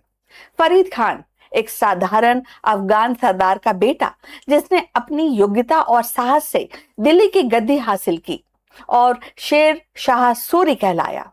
उनकी कहानी केवल सत्ता की नहीं है, बल्कि दूरदर्शिता की, प्रशासनिक सुधार की और अदम्य संकल्प की है। चलिए और जानते हैं इनके बारे में। और भारतीय इतिहास में कई ऐसे शासक हुए जिन्होंने अपनी योग्यता और दूरदर्शिता से समय समय पर इतिहास की और समय की धारा बदली। उनमें से एक नाम है फरीद खान, जो आगे चलकर शेर शाह सूरी के नाम से प्रसिद्ध हुए। उनकी कहानी केवल सत्ता प्राप्ति की नहीं है, बल्कि प्रशासनिक कौशल और न्याय प्रियता की है। फरीद खान का जन्म अफगान सरदार हसन खान सूर के घर बिहार के सासाराम में हुआ। बचपन से ही उनमें नेतृत्व की क्षमता और शिक्षा की प्रति लगाव था। उन्होंने जौनपुर में शिक्षा प्राप्त की और वहीं से प्रशासनिक ज्ञान अर्जित किया। युवा अवस्था में ही अपने पिता की जागीरों का प्रबंधन संभाला। उनकी दक्षता और न्यायप्रियता ने उन्हें जनता में लोकप्रिय बना दिया। कहा जाता है कि एक बार उन्होंने अकेले ही शेर का सामना कर उसे मार गिराया और तभी से लोग उन्हें शेर खान के नाम से बुलाने लगे। समय के साथ उन्होंने अपनी शक्ति बढ़ाई, बंगाल पर अधिकार किया। 1539 में चौसा की लड़ाई और 1540 में कन्नौज की लड़ाई में उन्होंने मुगल सम्राट हुमायूं को परास्त कर दिल्ली की गद्दी हासिल की। यहीं से उनकी पहचान बनी शेर शाह सूरी, सूर साम्राज्य का संस्थापक। उनका शासन काल केवल 5 वर्षों तक था, यानी कि 1540 से लेकर 1545 तक। और लेकिन इन 5 वर्षों में उन्होंने ऐसे सुधार किए जिनकी गूंज आज भी सुनाई देती है। और आगे बढ़ने से पहले आपसे पूछना चाहेंगे कि अगर आप यहाँ तक पहुंचे हैं तो कृपा करके बताइए कि आप किस शहर से जुड़े हैं हमसे, किस भाषा में आप इस वीडियो को देख रहे हैं। इससे हमारे चैनल की पहुंच को समझने में हमें मदद मिलेगी। और अब चलिए आगे चलते हैं, चर्चा को और आगे बढ़ाते हैं। उन्होंने यानी कि शेर शाह सूरी ने रुपये नामक स्थायी मुद्रा की शुरुआत की, जो आगे चलकर भारतीय अर्थव्यवस्था की रीढ़ बनी। उन्होंने ग्रैंड ट्रंक रोड का विस्तार किया, जो बंगाल से अफगानिस्तान तक फैली और व्यापार और संचार का मुख्य मार्ग बनी। उन्होंने डाक व्यवस्था की भी संगठित किया, डाक व्यवस्था भी चलाई और प्रशासनिक ढांचे को मजबूत किया। कर व्यवस्था में सुधार कर किसानों और व्यापारियों को राहत दी। 1545 में कलिंजर की किले की घेराबंदी के दौरान उनकी मृत्यु हो गई, लेकिन उनकी नीतियां और उनका सुधार इतने प्रभावी थे कि बाद में मुगल सम्राट अकबर ने भी उनसे प्रेरणा ली। शेर शाह सूरी का शासन केवल 5 वर्ष तक चला, लेकिन उनकी नीतियां इतनी प्रभावी थी कि बाद में और लोग, मतलब जो अकबर थे, उन्होंने तो उनसे प्रेरणा ली, बट आगे चल के कई सारे जो एस्पेक्ट्स थे उनकी जो उन्होंने नीतियों के, उसको लोगों ने और शासकों ने अपनाया। सो अगर कहा जाए कि हालांकि 5 वर्ष का उनका शासन था, बट उनकी विरासत आज भी जीवित है। फरीद खान ने शेर शाह सूरी बनने की ये जो यात्रा है, जो हमें सिखाती है कि साहस, दूरदर्शिता और न्यायप्रियता से कोई भी व्यक्ति इतिहास की धारा बदल सकता है। वे केवल एक विजेता नहीं थे, बल्कि एक महान प्रशासक और दूरदर्शी शासक थे, जिनकी नीतियां भारतीय उपमहाद्वीप की नींव में आज भी गूंजती हैं। फरीद खान का शेर शाह सूरी बनने का जो रास्ता है, वो केवल सत्ता परिवर्तन की कहानी नहीं बताता, बल्कि वे भारतीय इतिहास में दूरदर्शिता, प्रशासनिक कौशल का अद्वितीय उदाहरण है। उन्होंने अल्पकालीन शासक में ही ऐसी नीतियां लागू की जिनकी गूंज आज और आगे भी सदियों तक सुनाई देती रहेंगी, चाहे वो रुपया का स्थायी मुद्रा हो, या ग्रैंड ट्रंक रोड का विस्तार हो, या व्यवस्था में सुधार हो। उनकी गाथा हमें ये सिखाती है कि साहस और संकल्प से हर चीज प्राप्त की जा सकती है। व्यक्ति अपनी पहचान बदल सकता है और इतिहास की धारा को नई दिशा दे सकता है।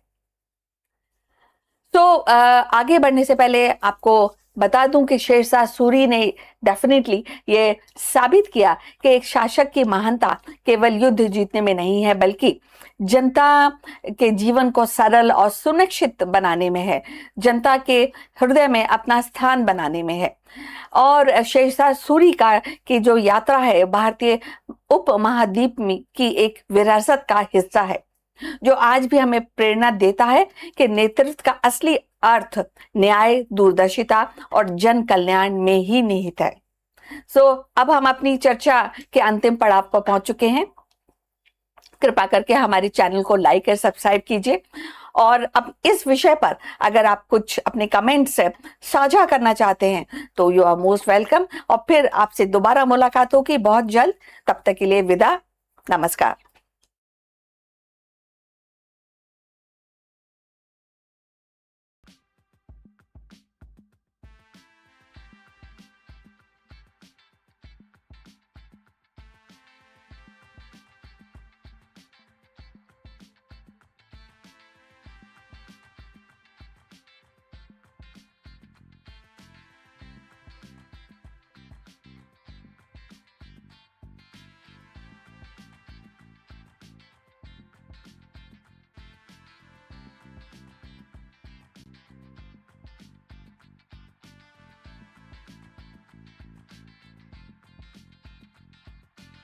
For years, Anthropic Claude was known for as a conversational powerhouse on AI that could reason, that could assist, and also solve the complex tasks.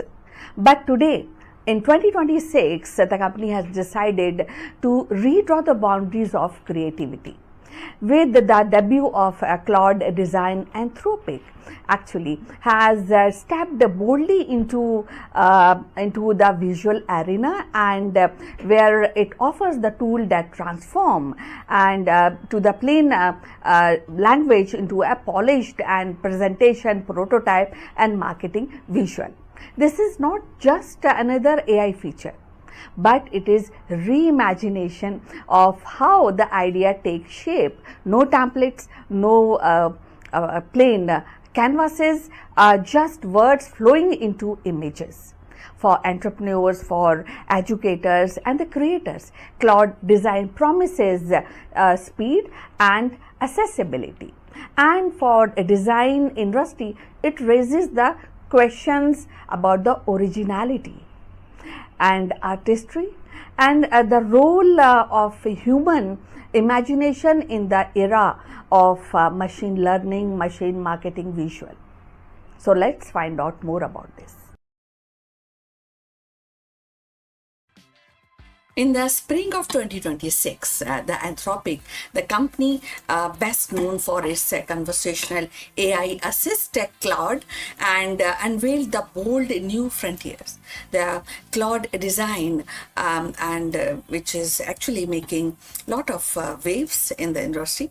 This debut marks a significant expansion of the Claude ecosystem, moving beyond the text and the code into the realm of visual creation. For years, the Anthropic had positioned itself as a competitor to OpenAI and Google in the natural language space. But with the Claude design, it signals a deep ambition to redefine how humans interact with creativity itself.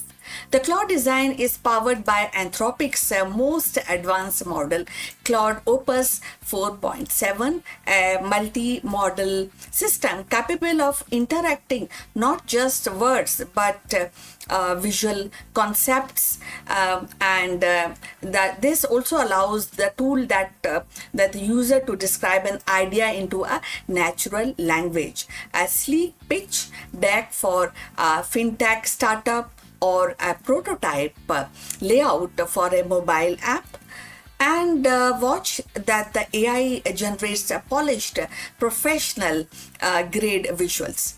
Presentation, one pager, product mock-ups, and marketing materials can be drafted in minutes. And bypassing the traditional blank canvas problem that has a long haunted designers and entrepreneurs. So the launch of Claude design is not just about convenience. It is about accessibility. And Anthropic envisions a world where the founder, the product managers, and the market people who may lack formal design training can still produce compelling visual that communicate their ideas effectively. In this sense, the Claude design democratizes creativity, lowering the barriers and accelerating the workflow. So if you have reached this far, please inform us from which city you are watching and in which language you are watching this video. This will help us to determine the reach of our channel. So moving forward, for startups, the implications are enormous. A founder preparing for an investor's pitch can now generate a professional deck overnight. So marketers can prototype campaign visuals without actually waiting for a design team. And even the educator and the students can use Claude design to create very designing and engaging presentation with minimal effort. And unsurprisingly, the debut has sparked comparison with the established platform like Canva, Figma, and Adobe Photoshop. So analysts have already begun asking whether Claude design could be Canva killer. While the Canva revolutionized the design by offering templates, drag and drop simplicity, the Claude design goes a step further. It eliminates the need for templates altogether. Instead, it listens to language and interprets the intent and produces the visual that feels tailored to the user's vision. And this shift from template to driven design to AI driven creations could reshape the competitive landscape. If the Claude design succeed, it may force incumbents to integrate deeper AI capabilities into platform, accelerating the industry's evolution. So yet, as with all generative AI, Claude design raises questions. Can AI generated visual truly match the nuances and artistry of human designers? Will the reliance of AI homogenize creativity, producing output that feels polished but lack originality? And what of copyright and ownership? Who truly owns a AI generated design, the user or the algorithm? Now, the critics also warn the ethical risk, and just as the test-based AI has misused to generate misinformation, visual AI could be exploited to create a misleading prototypes, fake branding, or even the counterfeit the documents. The Anthropic insists that safeguards are in place, but the debate is far from the settled. So, you will also agree that there's a turning point in AI creativity which is on rise. The Claude design debut is more than a product launch. It is turning point in the story of AI creativity. For Anthropic, it represents a strategic pivot from being a text first company to embrace the multimodal intelligence. And for user, it offers a glimpse of future where the language itself becomes the interface for the design. Now, when I'm just telling you about this, I also get worried. I am with the critics because nowadays the children are also very tech savvy, and they will love Anthropic Cloud because they can turn their language into a picture which they love most because they hate writing, right? So this is something which I think I need your comments on this.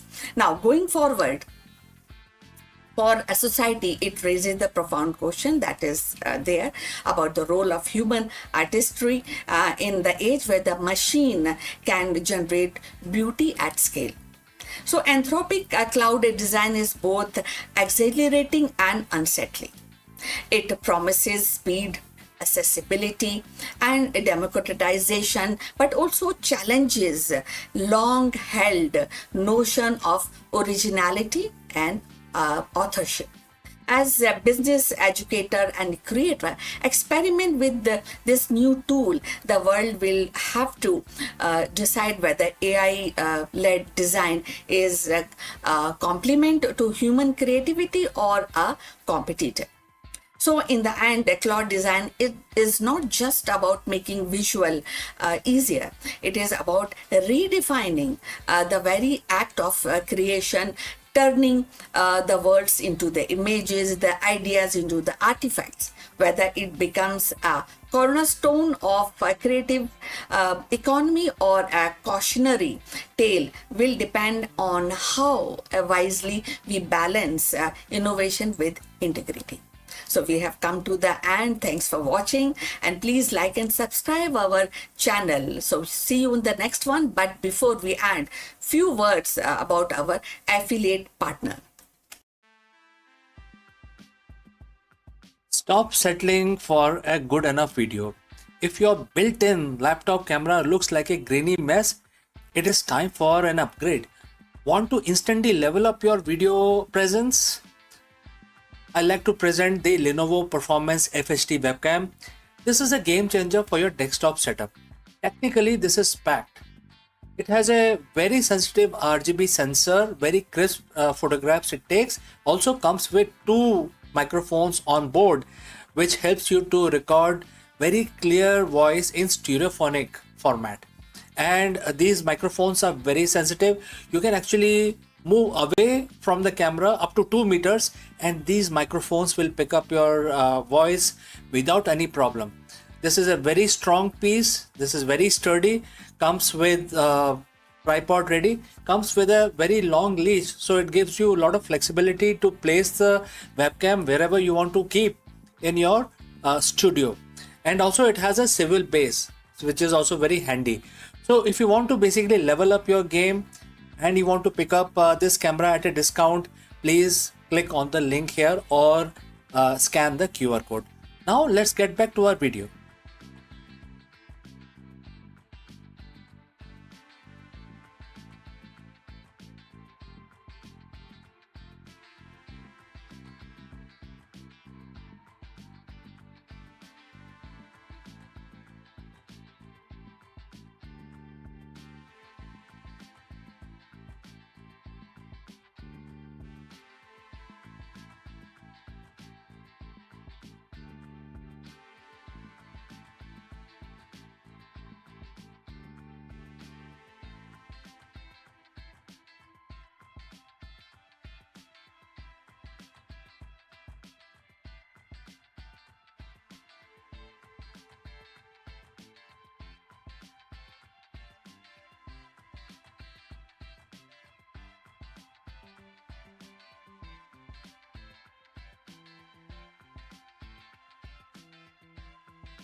Long before the telescope pierced the skies of Renaissance Europe, a brilliant mind in 5th century India dared to challenge the cosmic order. And Aryabhat, through his Aryabhatiya, as that suggested that the earth itself was not a still center of the universe, but a rotating sphere and its motion explaining the dance of stars and the cosmos. In doing so, he planted the seed of heliocentrism nearly 1,000 years before Copernicus. So, in 2026, as humanity propose an interplanetary mission and debates on the ethics of AI, design, science, and Aryabhat vision feels startlingly modern. What do you feel about that? Now, going forward, his courage to question orthodoxy mirror our own struggles to redefine boundaries, whether in space exploration or in digital knowledge or in global collaboration. What he offered was not just astronomy, but a philosophical revolution. A reminder that Earth is but one participant in the vast cosmic symphony. So, in the year 499 CE, a young mathematician and astronomer from India named Aryabhat composed Aryabhatiya, a text that would ripple across the centuries. And within its verses lay a daring proposition. The earth was not the immovable center of the universe, but a rotating sphere where it also it's explained, the rotating sphere which explains the rising and settling the star. This insight subtle but yet it was really profound at that point of time, and it also hinted at a heliocentric order, placing the sun at the center of the planetary motion, and nearly thousands years before Copernicus formalized the idea in Renaissance Europe. So Aryabhat's vision was revolutionary because it challenged the prevailing geocentric worldwide. And in both Greece and Roman, and even in Indian traditions, Earth was thought to be fixed with celestial bodies revolving around it. Aryabhat broke from this orthodoxy, suggesting that the apparent daily movement of heavens was due to Earth's own rotation. Though his heliocentric leanings were not expressed in the same systematic way as Copernicus, but definitely the seeds of the ideas were unmistakable. So if you have reached this far, please inform us about your city and from where you are tuned in, and in which language you are watching this video, and this will definitely determine the reach of our channel. So look forward. And in 2026, the Aryabhat's heliocentric vision resonates in a striking way. Humanity is once again at a crossroad of knowledge, driven not only by a handwritten manuscript, but also about artificial intelligence, global collaboration.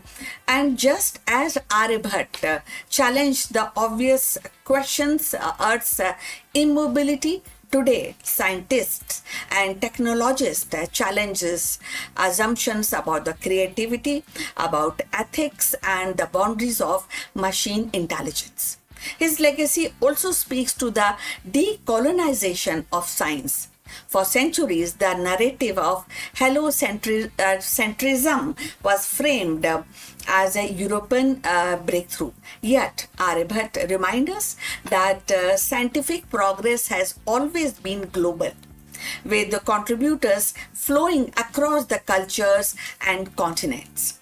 in an era where the India's ISRO launches a mission to Mars and to the moon, reclaiming Aryabhat's place in history is not just about, and it is definitely not just about the pride. It is also about recognizing the shared heritage of human curiosity. So Aryabhat's genius lay not only in his astronomical imagination, but in his mathematical rigor. He introduced trigonometric functions approximately and really very to the point, actually studying and presenting pi with remarkable accuracy, and devised the method for calculating planetary positions. His equation implied a solar-centric system where the planetary motion could be explained more elegantly than by Earth centric models. So these ideas traveled far beyond India, translated into Arabic. Into Arabic language. It was taken by Arabs and Aryabhat's work into an Islamic world. So this is how these ideas generate worldwide. So where the scholars they expanded upon his insights, and centuries later, fragments to its knowledge influenced by some of the fragments also influenced European thought and forming part of intellectual soil from which picked up by Copernicus heliocentric model that would grow later, and we know all this. All of us know about this. So Aryabhat's heliocentric model also feels the prophetic in the age of space exploration. So by placing Earth as one planet among many, he reframed humanity's place in the cosmos. Today, as astronaut prepares for Mars mission and telescopes peer into distinct galaxies, his insight remind us that Earth is not the center of existence, but a part of a vast interconnected universe. So in 2026, this perspective is more urgent than ever. So climate change, geopolitical tensions, and AI-driven transformation all demand a planetary consciousness and awareness that Earth is fragile, finite, and not the axis of all the things. Aryabhat's heliocentric courage became a metaphor for humanity and responsibility in the modern age. So Aryabhat's heliocentric leaning were not merely scientific hypotheses, they were act of intellectual bravery. To suggest that Earth itself was in motion and was also a challenging the deepest assumptions of his times. In 2026, as we grapple with the AI ethics, planetary colonization, the global collaboration, Aryabhat's example reminds us that the progress begins with questioning obvious. So his story is not just about astronomy, it is about courage to see things differently.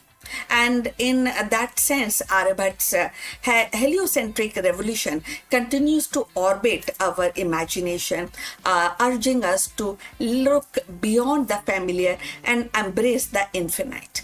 So we have come to the end of this video. Please like and subscribe our channel. And we look forward for your comment on this topic. But before we end this video, a few words from our affiliate partner. Stop settling for a good enough video. If your built-in laptop camera looks like a grainy mess, it is time for an upgrade. Want to instantly level up your video presence? I like to present the Lenovo Performance FHD webcam. This is a game changer for your desktop setup. Technically, this is packed. It has a very sensitive RGB sensor, very crisp photographs it takes. Also comes with 2 microphones on board. which helps you to record very clear voice in stereophonic format. And these microphones are very sensitive. You can actually move away from the camera up to 2 meters, and these microphones will pick up your voice without any problem. This is a very strong piece. This is very sturdy. Comes with tripod ready. Comes with a very long leash, so it gives you a lot of flexibility to place the webcam wherever you want to keep in your studio. And also it has a swivel base, which is also very handy. So if you want to basically level up your game and you want to pick up this camera at a discount, please click on the link here or scan the QR code. Now let's get back to our video.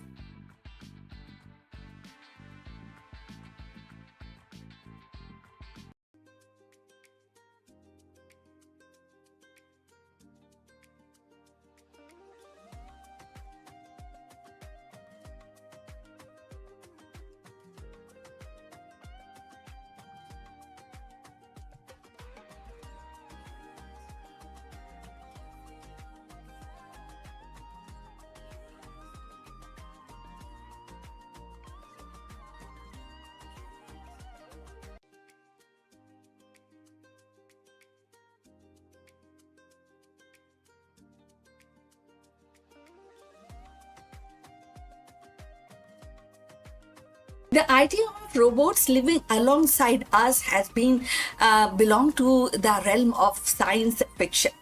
Yet today it is edging into the reality.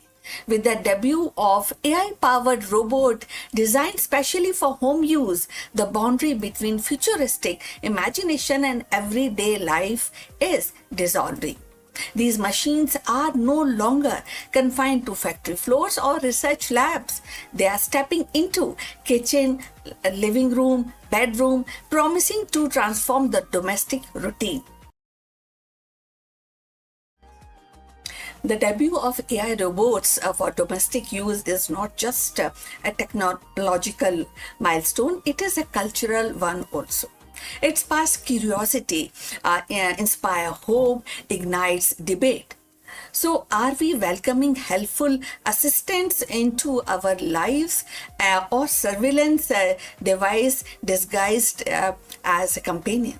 The answer may shape not only the future of our household but also the broader relationship between human and intelligent machine. Artificial intelligence has begun to step out of the research lab and corporate offices into the most intimate of the space, our home. So debut of AI powered domestic robots marks a turning point in consumer technology, one that blends convenience with controversy.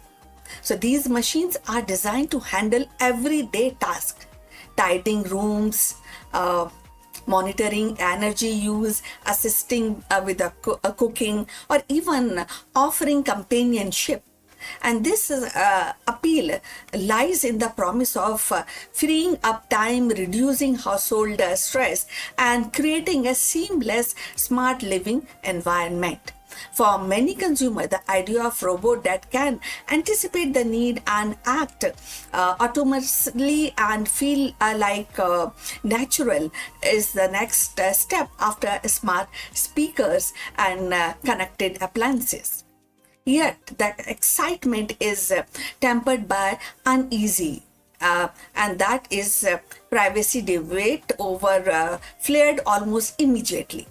Unlike a vacuum robot that simply mop your floor plans, and these new AI robots can equipped with advanced sensory cameras, microphones.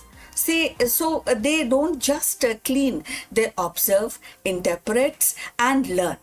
That means that they are constantly collecting data from household routine, personal habits, even private conversations. So for some, this feels like inviting a surveillance device into the living room. The questions become: who owns that data and how securely is it stored? So if you have reached this far, please inform us from which city you have tuned in and in which language you are watching this video. This will determine the reach of our channel. So going forward, the consumer interest is undeniable. Early demonstrations have drawn crowds, and pre-orders suggest a strong demand. Families imagine robot that can help elderly relatives, parents, and vision assistants with the childcare. And professionals see value in delegating some routine work. So, but alongside with enthusiasm, the critics warn of the risk of dependency and erosion of boundaries. So, if a robot can recognize emotions, respond to the stress, and adapt to the personal preferences, does it cross into the territories of replacing human interaction? So, and if the companies monetize the insight gathered from these robots, does the home cease to be a private sanctuary? So this tension between innovation and intrusion defines the current debate. On one hand, AI robot for home use could actually revolutionize the domestic life. It can provide easiness in the domestic life, making home safer, more efficient, and more responsive. On the other hand, they raise profound ethical questions about autonomy, consent, and surveillance. The debut of these robots is not just a technological milestone, it is a cultural one too. It actually forces society to grapple with what we value more: convenience or privacy, automation or intimacy. For now, the spotlight remains on consumer curiosity. The allure of futuristic living is strong, and many are eager to experiment. But as adoption spread, the conversation will inevitably shift from novelty to accountability. The home, once the most private space, is becoming the next frontier for AI, and how we navigate this frontier will shape not only our domestic life but also our broader relationship with technology. The arrival of AI robots in our home is more than a technical upgrade. It is definitely, as we are discussing, cultural shift. These machines promise efficiency, they also promise safety, and even the companionship, yet they are that is a challenge of our notion of privacy, intimacy within the household. So as consumer embrace this, and society must also confront the deeper questions: how much of our personal lives are we willing to share with the machines, and who ultimately control that information? So that is that whether they become a trusted helper or controversial intruders will depend only on the technological itself, but also value we choose to uphold as we invite artificial intelligence into our most private corners of our lives. So we have come to the end. Thanks for watching. Please like and subscribe our channel, and see you in the next one. But before we close this live streaming, few words about our affiliate partner.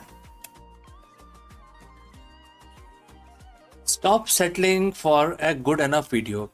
If your built-in laptop camera looks like a grainy mess, it is time for an upgrade. Want to instantly level up your video presence?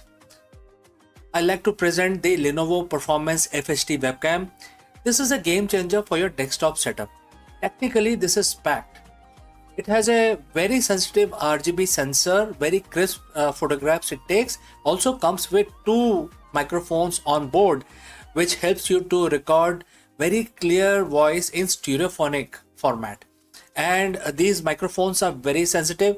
You can actually move away from the camera up to 2 meters, and these microphones will pick up your voice without any problem. This is a very strong piece. This is very sturdy. Comes with tripod ready. Comes with a very long leash, so it gives you a lot of flexibility to place the webcam wherever you want to keep in your studio. And also it has a swivel base, which is also very handy. So if you want to basically level up your game and you want to pick up this camera at a discount, please click on the link here or scan the QR code. Now let's get back to our video.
The vast expanse of India's mythological and spiritual heritage, Jamadagni emerges as a figure who embodies both wisdom and strength. A sage of Bhrigu lineage and one of the revered Saptarishi, he was not confined to meditation alone. His life was a rare fusion of scholarship and martial mastery. Jamadagni's household was a sanctuary of Vedic learning where the sacred hymns were preserved, transmitted, yet it was also a place where the science of weaponry, the art of warfare were refined into discipline of dharma, that is righteousness. His bow, saranga, and his knowledge of Dhanur Veda symbolize the union of intellect and arm, teaching the weapon are not instrument of conquest but the guardian of righteousness. Jamadagni's life was not merely about personal achievement, it was about shaping the legacy that would endure through his son Parshuram, the warrior sage who carried forward his father's vision of dharma defended by strength. Thus, Jamadagni stands at the crossroad of meditation and battlefield, of the scholarship and strategy, reminding us that the true greatness lies in the harmonizing wisdom with power. In the tapestry of ancient Indian tradition, Jamadagni stands as a figure of profound duality. At once a sage immersed in spiritual wisdom, and the other part he is the master of martial science. His life reflects the delicate balance between pursuit of knowledge and the necessity of defense, between the serenity of meditation and the discipline of warfare. Jamadagni's contribution to the science of weaponry and the art of warfare are legendary. As a descendant of great sage Bhrigu, he inherited not only the spiritual insight but also a deep understanding of martial techniques. Ancient texts describe him as a custodian of Dhanurveda, a branch of knowledge that encompass the use of bow, arrow, and divine weapons. His bow, Saranga, became the symbol of his mastery, later passed on to his son Parshuram, who wielded it into a campaign against the Kshatriyas. Jamadagni's teaching emphasized discipline, precision, and the ethical use of force that is also applies on warfare. It was not just for the conquest, but for the protection of dharma, which is righteousness. In this way, he elevated martial science into a sacred art and inseparable from moral responsibility. The bow of Dharma can be seen in the modern cybersecurity and AI governance. Our digital weapon, algorithms, data, and code must be aimed at protecting truth, justice, and not the exploitation. The legacy reminds us that the technology is powerful only when aligned with the ethical purpose.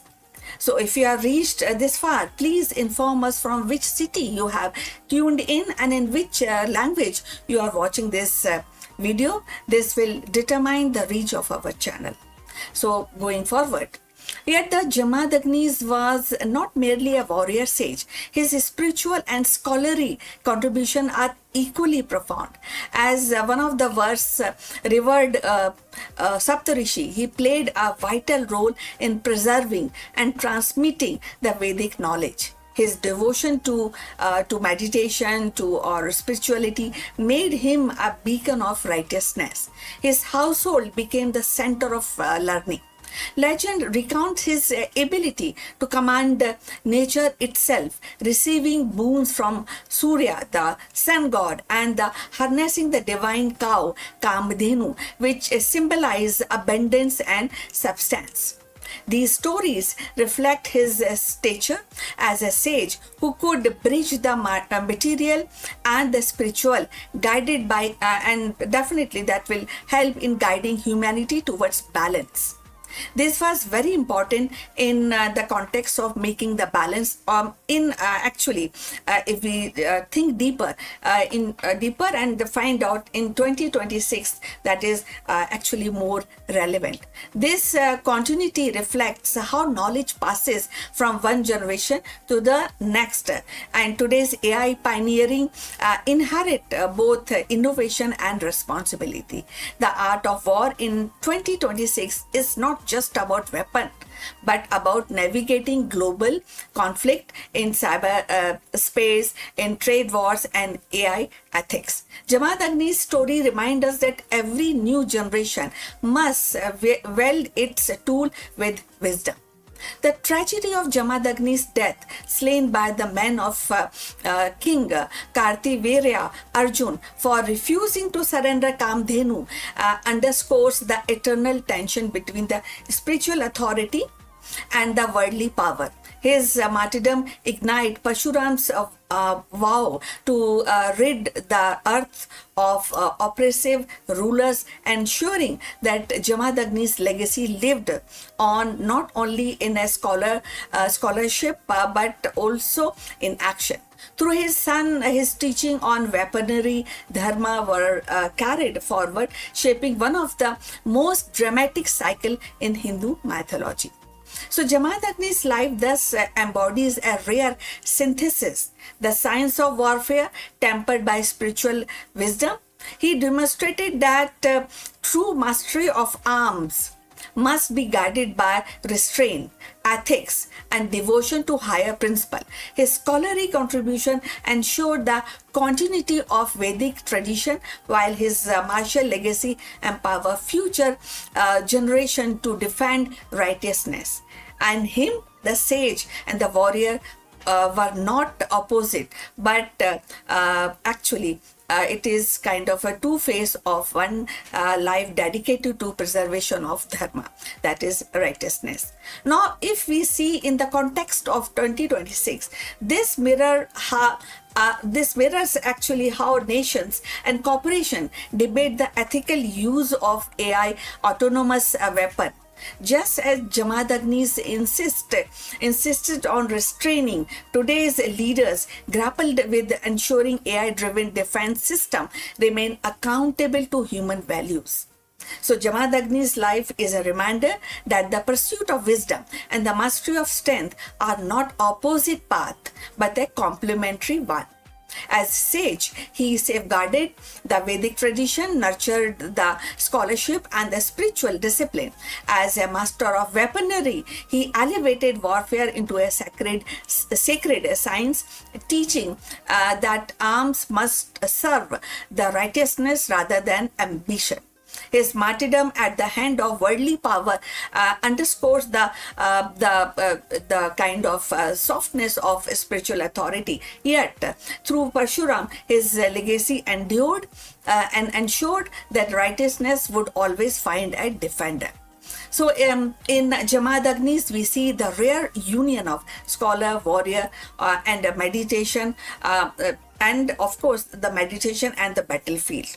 His contribution continues to inspire, remind us that the true greatness lies not in domination, but in harmonizing knowledge with the responsibility and strength with virtue.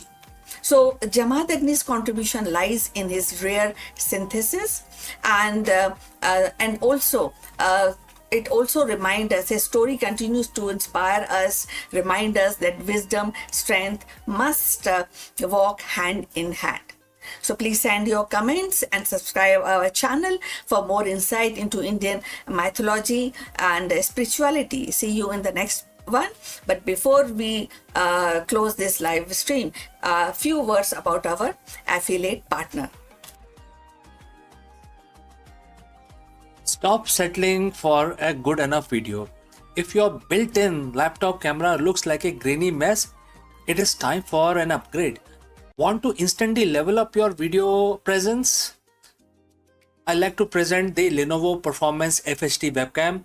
This is a game changer for your desktop setup. Technically, this is packed. It has a very sensitive RGB sensor, very crisp photographs it takes. Also comes with two microphones on board, which helps you to record very clear voice in stereophonic format. And these microphones are very sensitive. You can actually move away from the camera up to 2 meters and these microphones will pick up your voice without any problem. This is a very strong piece. This is very sturdy. Comes with tripod ready, comes with a very long leash, so it gives you a lot of flexibility to place the webcam wherever you want to keep in your studio. And also it has a swivel base, which is also very handy. So if you want to basically level up your game and you want to pick up this camera at a discount, please click on the link here or scan the QR code. Now let's get back to our video.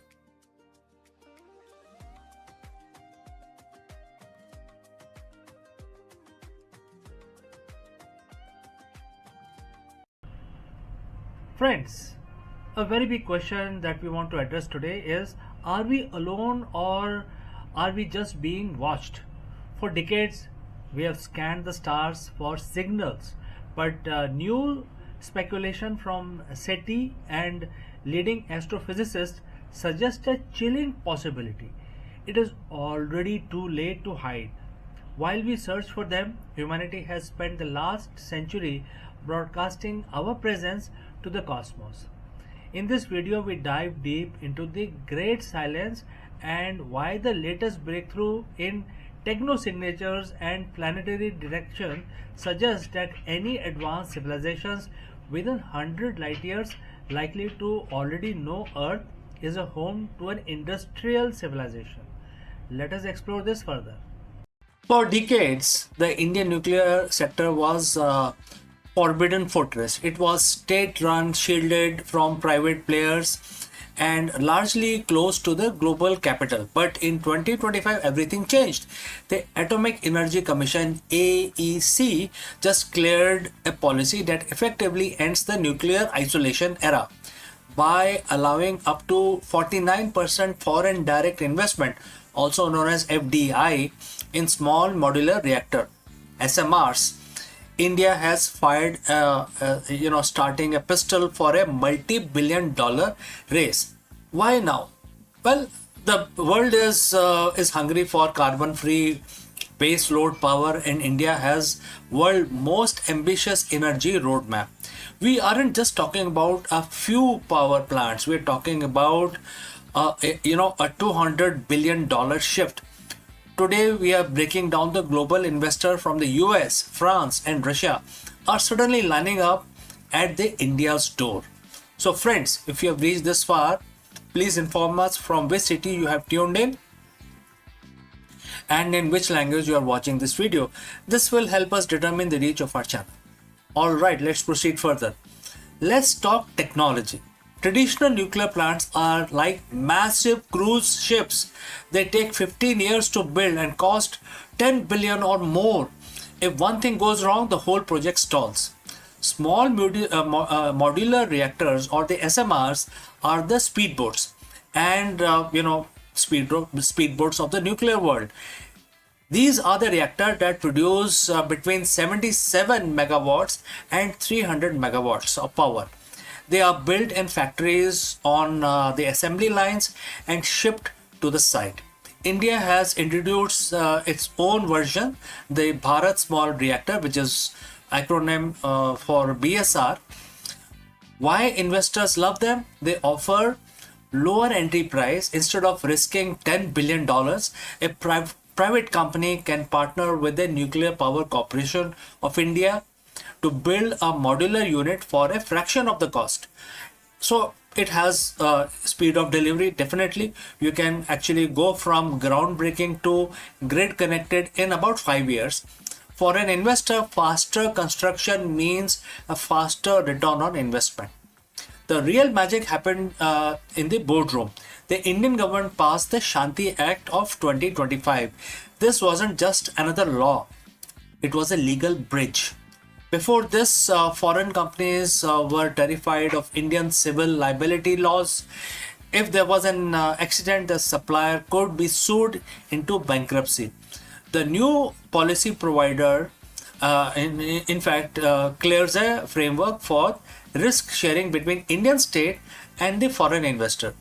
By allowing 49% FDI, India is saying, we want your tech and we want your cash, but we will keep the keys to the security of the facility. Therefore, the balance of 51% will be state control and 49% will be private investment.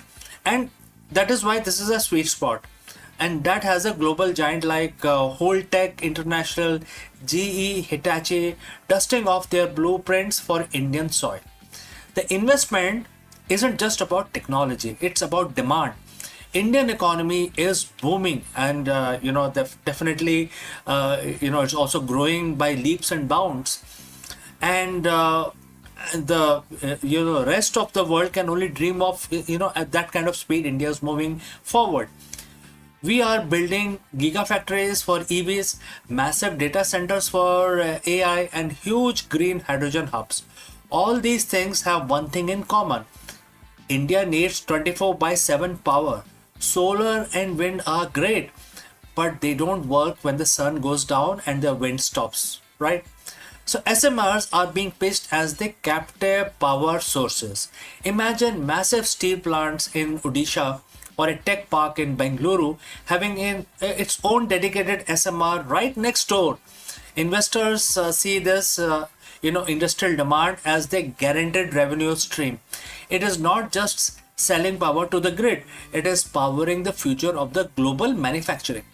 Now let's talk about the long game. India has the world's largest reserve of thorium, believe it or not. The traditional reactors runs on uranium, which India has to import. But thorium, we have enough of it in our beaches to power the country for centuries. And what is the catch here? there's always a catch, right? You cannot just put thorium in a standard reactor. You need a breeder process. So SMRs are perfect test bed for this. By inviting FDIs into SMRs, India is accelerating its three-stage nuclear program. The global investors provide capital today for uranium-based SMRs are essentially helping build the infrastructure that will eventually run on thorium. It's a transition that could make India the OPEC of the 22nd century. So why are the global investors eyeing India at this point in time? It is a perfect storm of the clear policy, which is based on FDI, proven demand, which is the industrial growth, and the futuristic tech, which is based on thorium. India's goal is to hit 100 gigawatt of nuclear power by 2047. It's a massive mountain to climb, but for the first time, India isn't climbing it alone. With global capital and private innovation now in the mix, the atomic age of India hasn't just arrived. It is actually going to get onto overdrive. So friends, what do you think? Is opening nuclear power to foreign investment is a master stroke for energy independence or a risky move? Let me know in the comments below. Don't forget to like this video and subscribe for more deep dives into the tech and policy that is shaping India's future. Thanks for watching, and I will catch you again in the next one. Before I leave, a word about our affiliate partner. Stop settling for a good enough video. If your built-in laptop camera looks like a grainy mess, it is time for an upgrade. Want to instantly level up your video presence? I like to present the Lenovo Performance FHD webcam. This is a game changer for your desktop setup. Technically, this is packed. It has a very sensitive RGB sensor, very crisp photographs it takes. Also comes with two microphones on board, which helps you to record very clear voice in stereophonic format. And these microphones are very sensitive. You can actually move away from the camera up to 2 meters, and these microphones will pick up your voice without any problem. This is a very strong piece. This is very sturdy. Comes with tripod ready. Comes with a very long leash, so it gives you a lot of flexibility to place the webcam wherever you want to keep in your studio. And also it has a swivel base, which is also very handy. So if you want to basically level up your game and you want to pick up this camera at a discount, please click on the link here or scan the QR code. Now let's get back to our video. Well, stop imagining. On April 20th,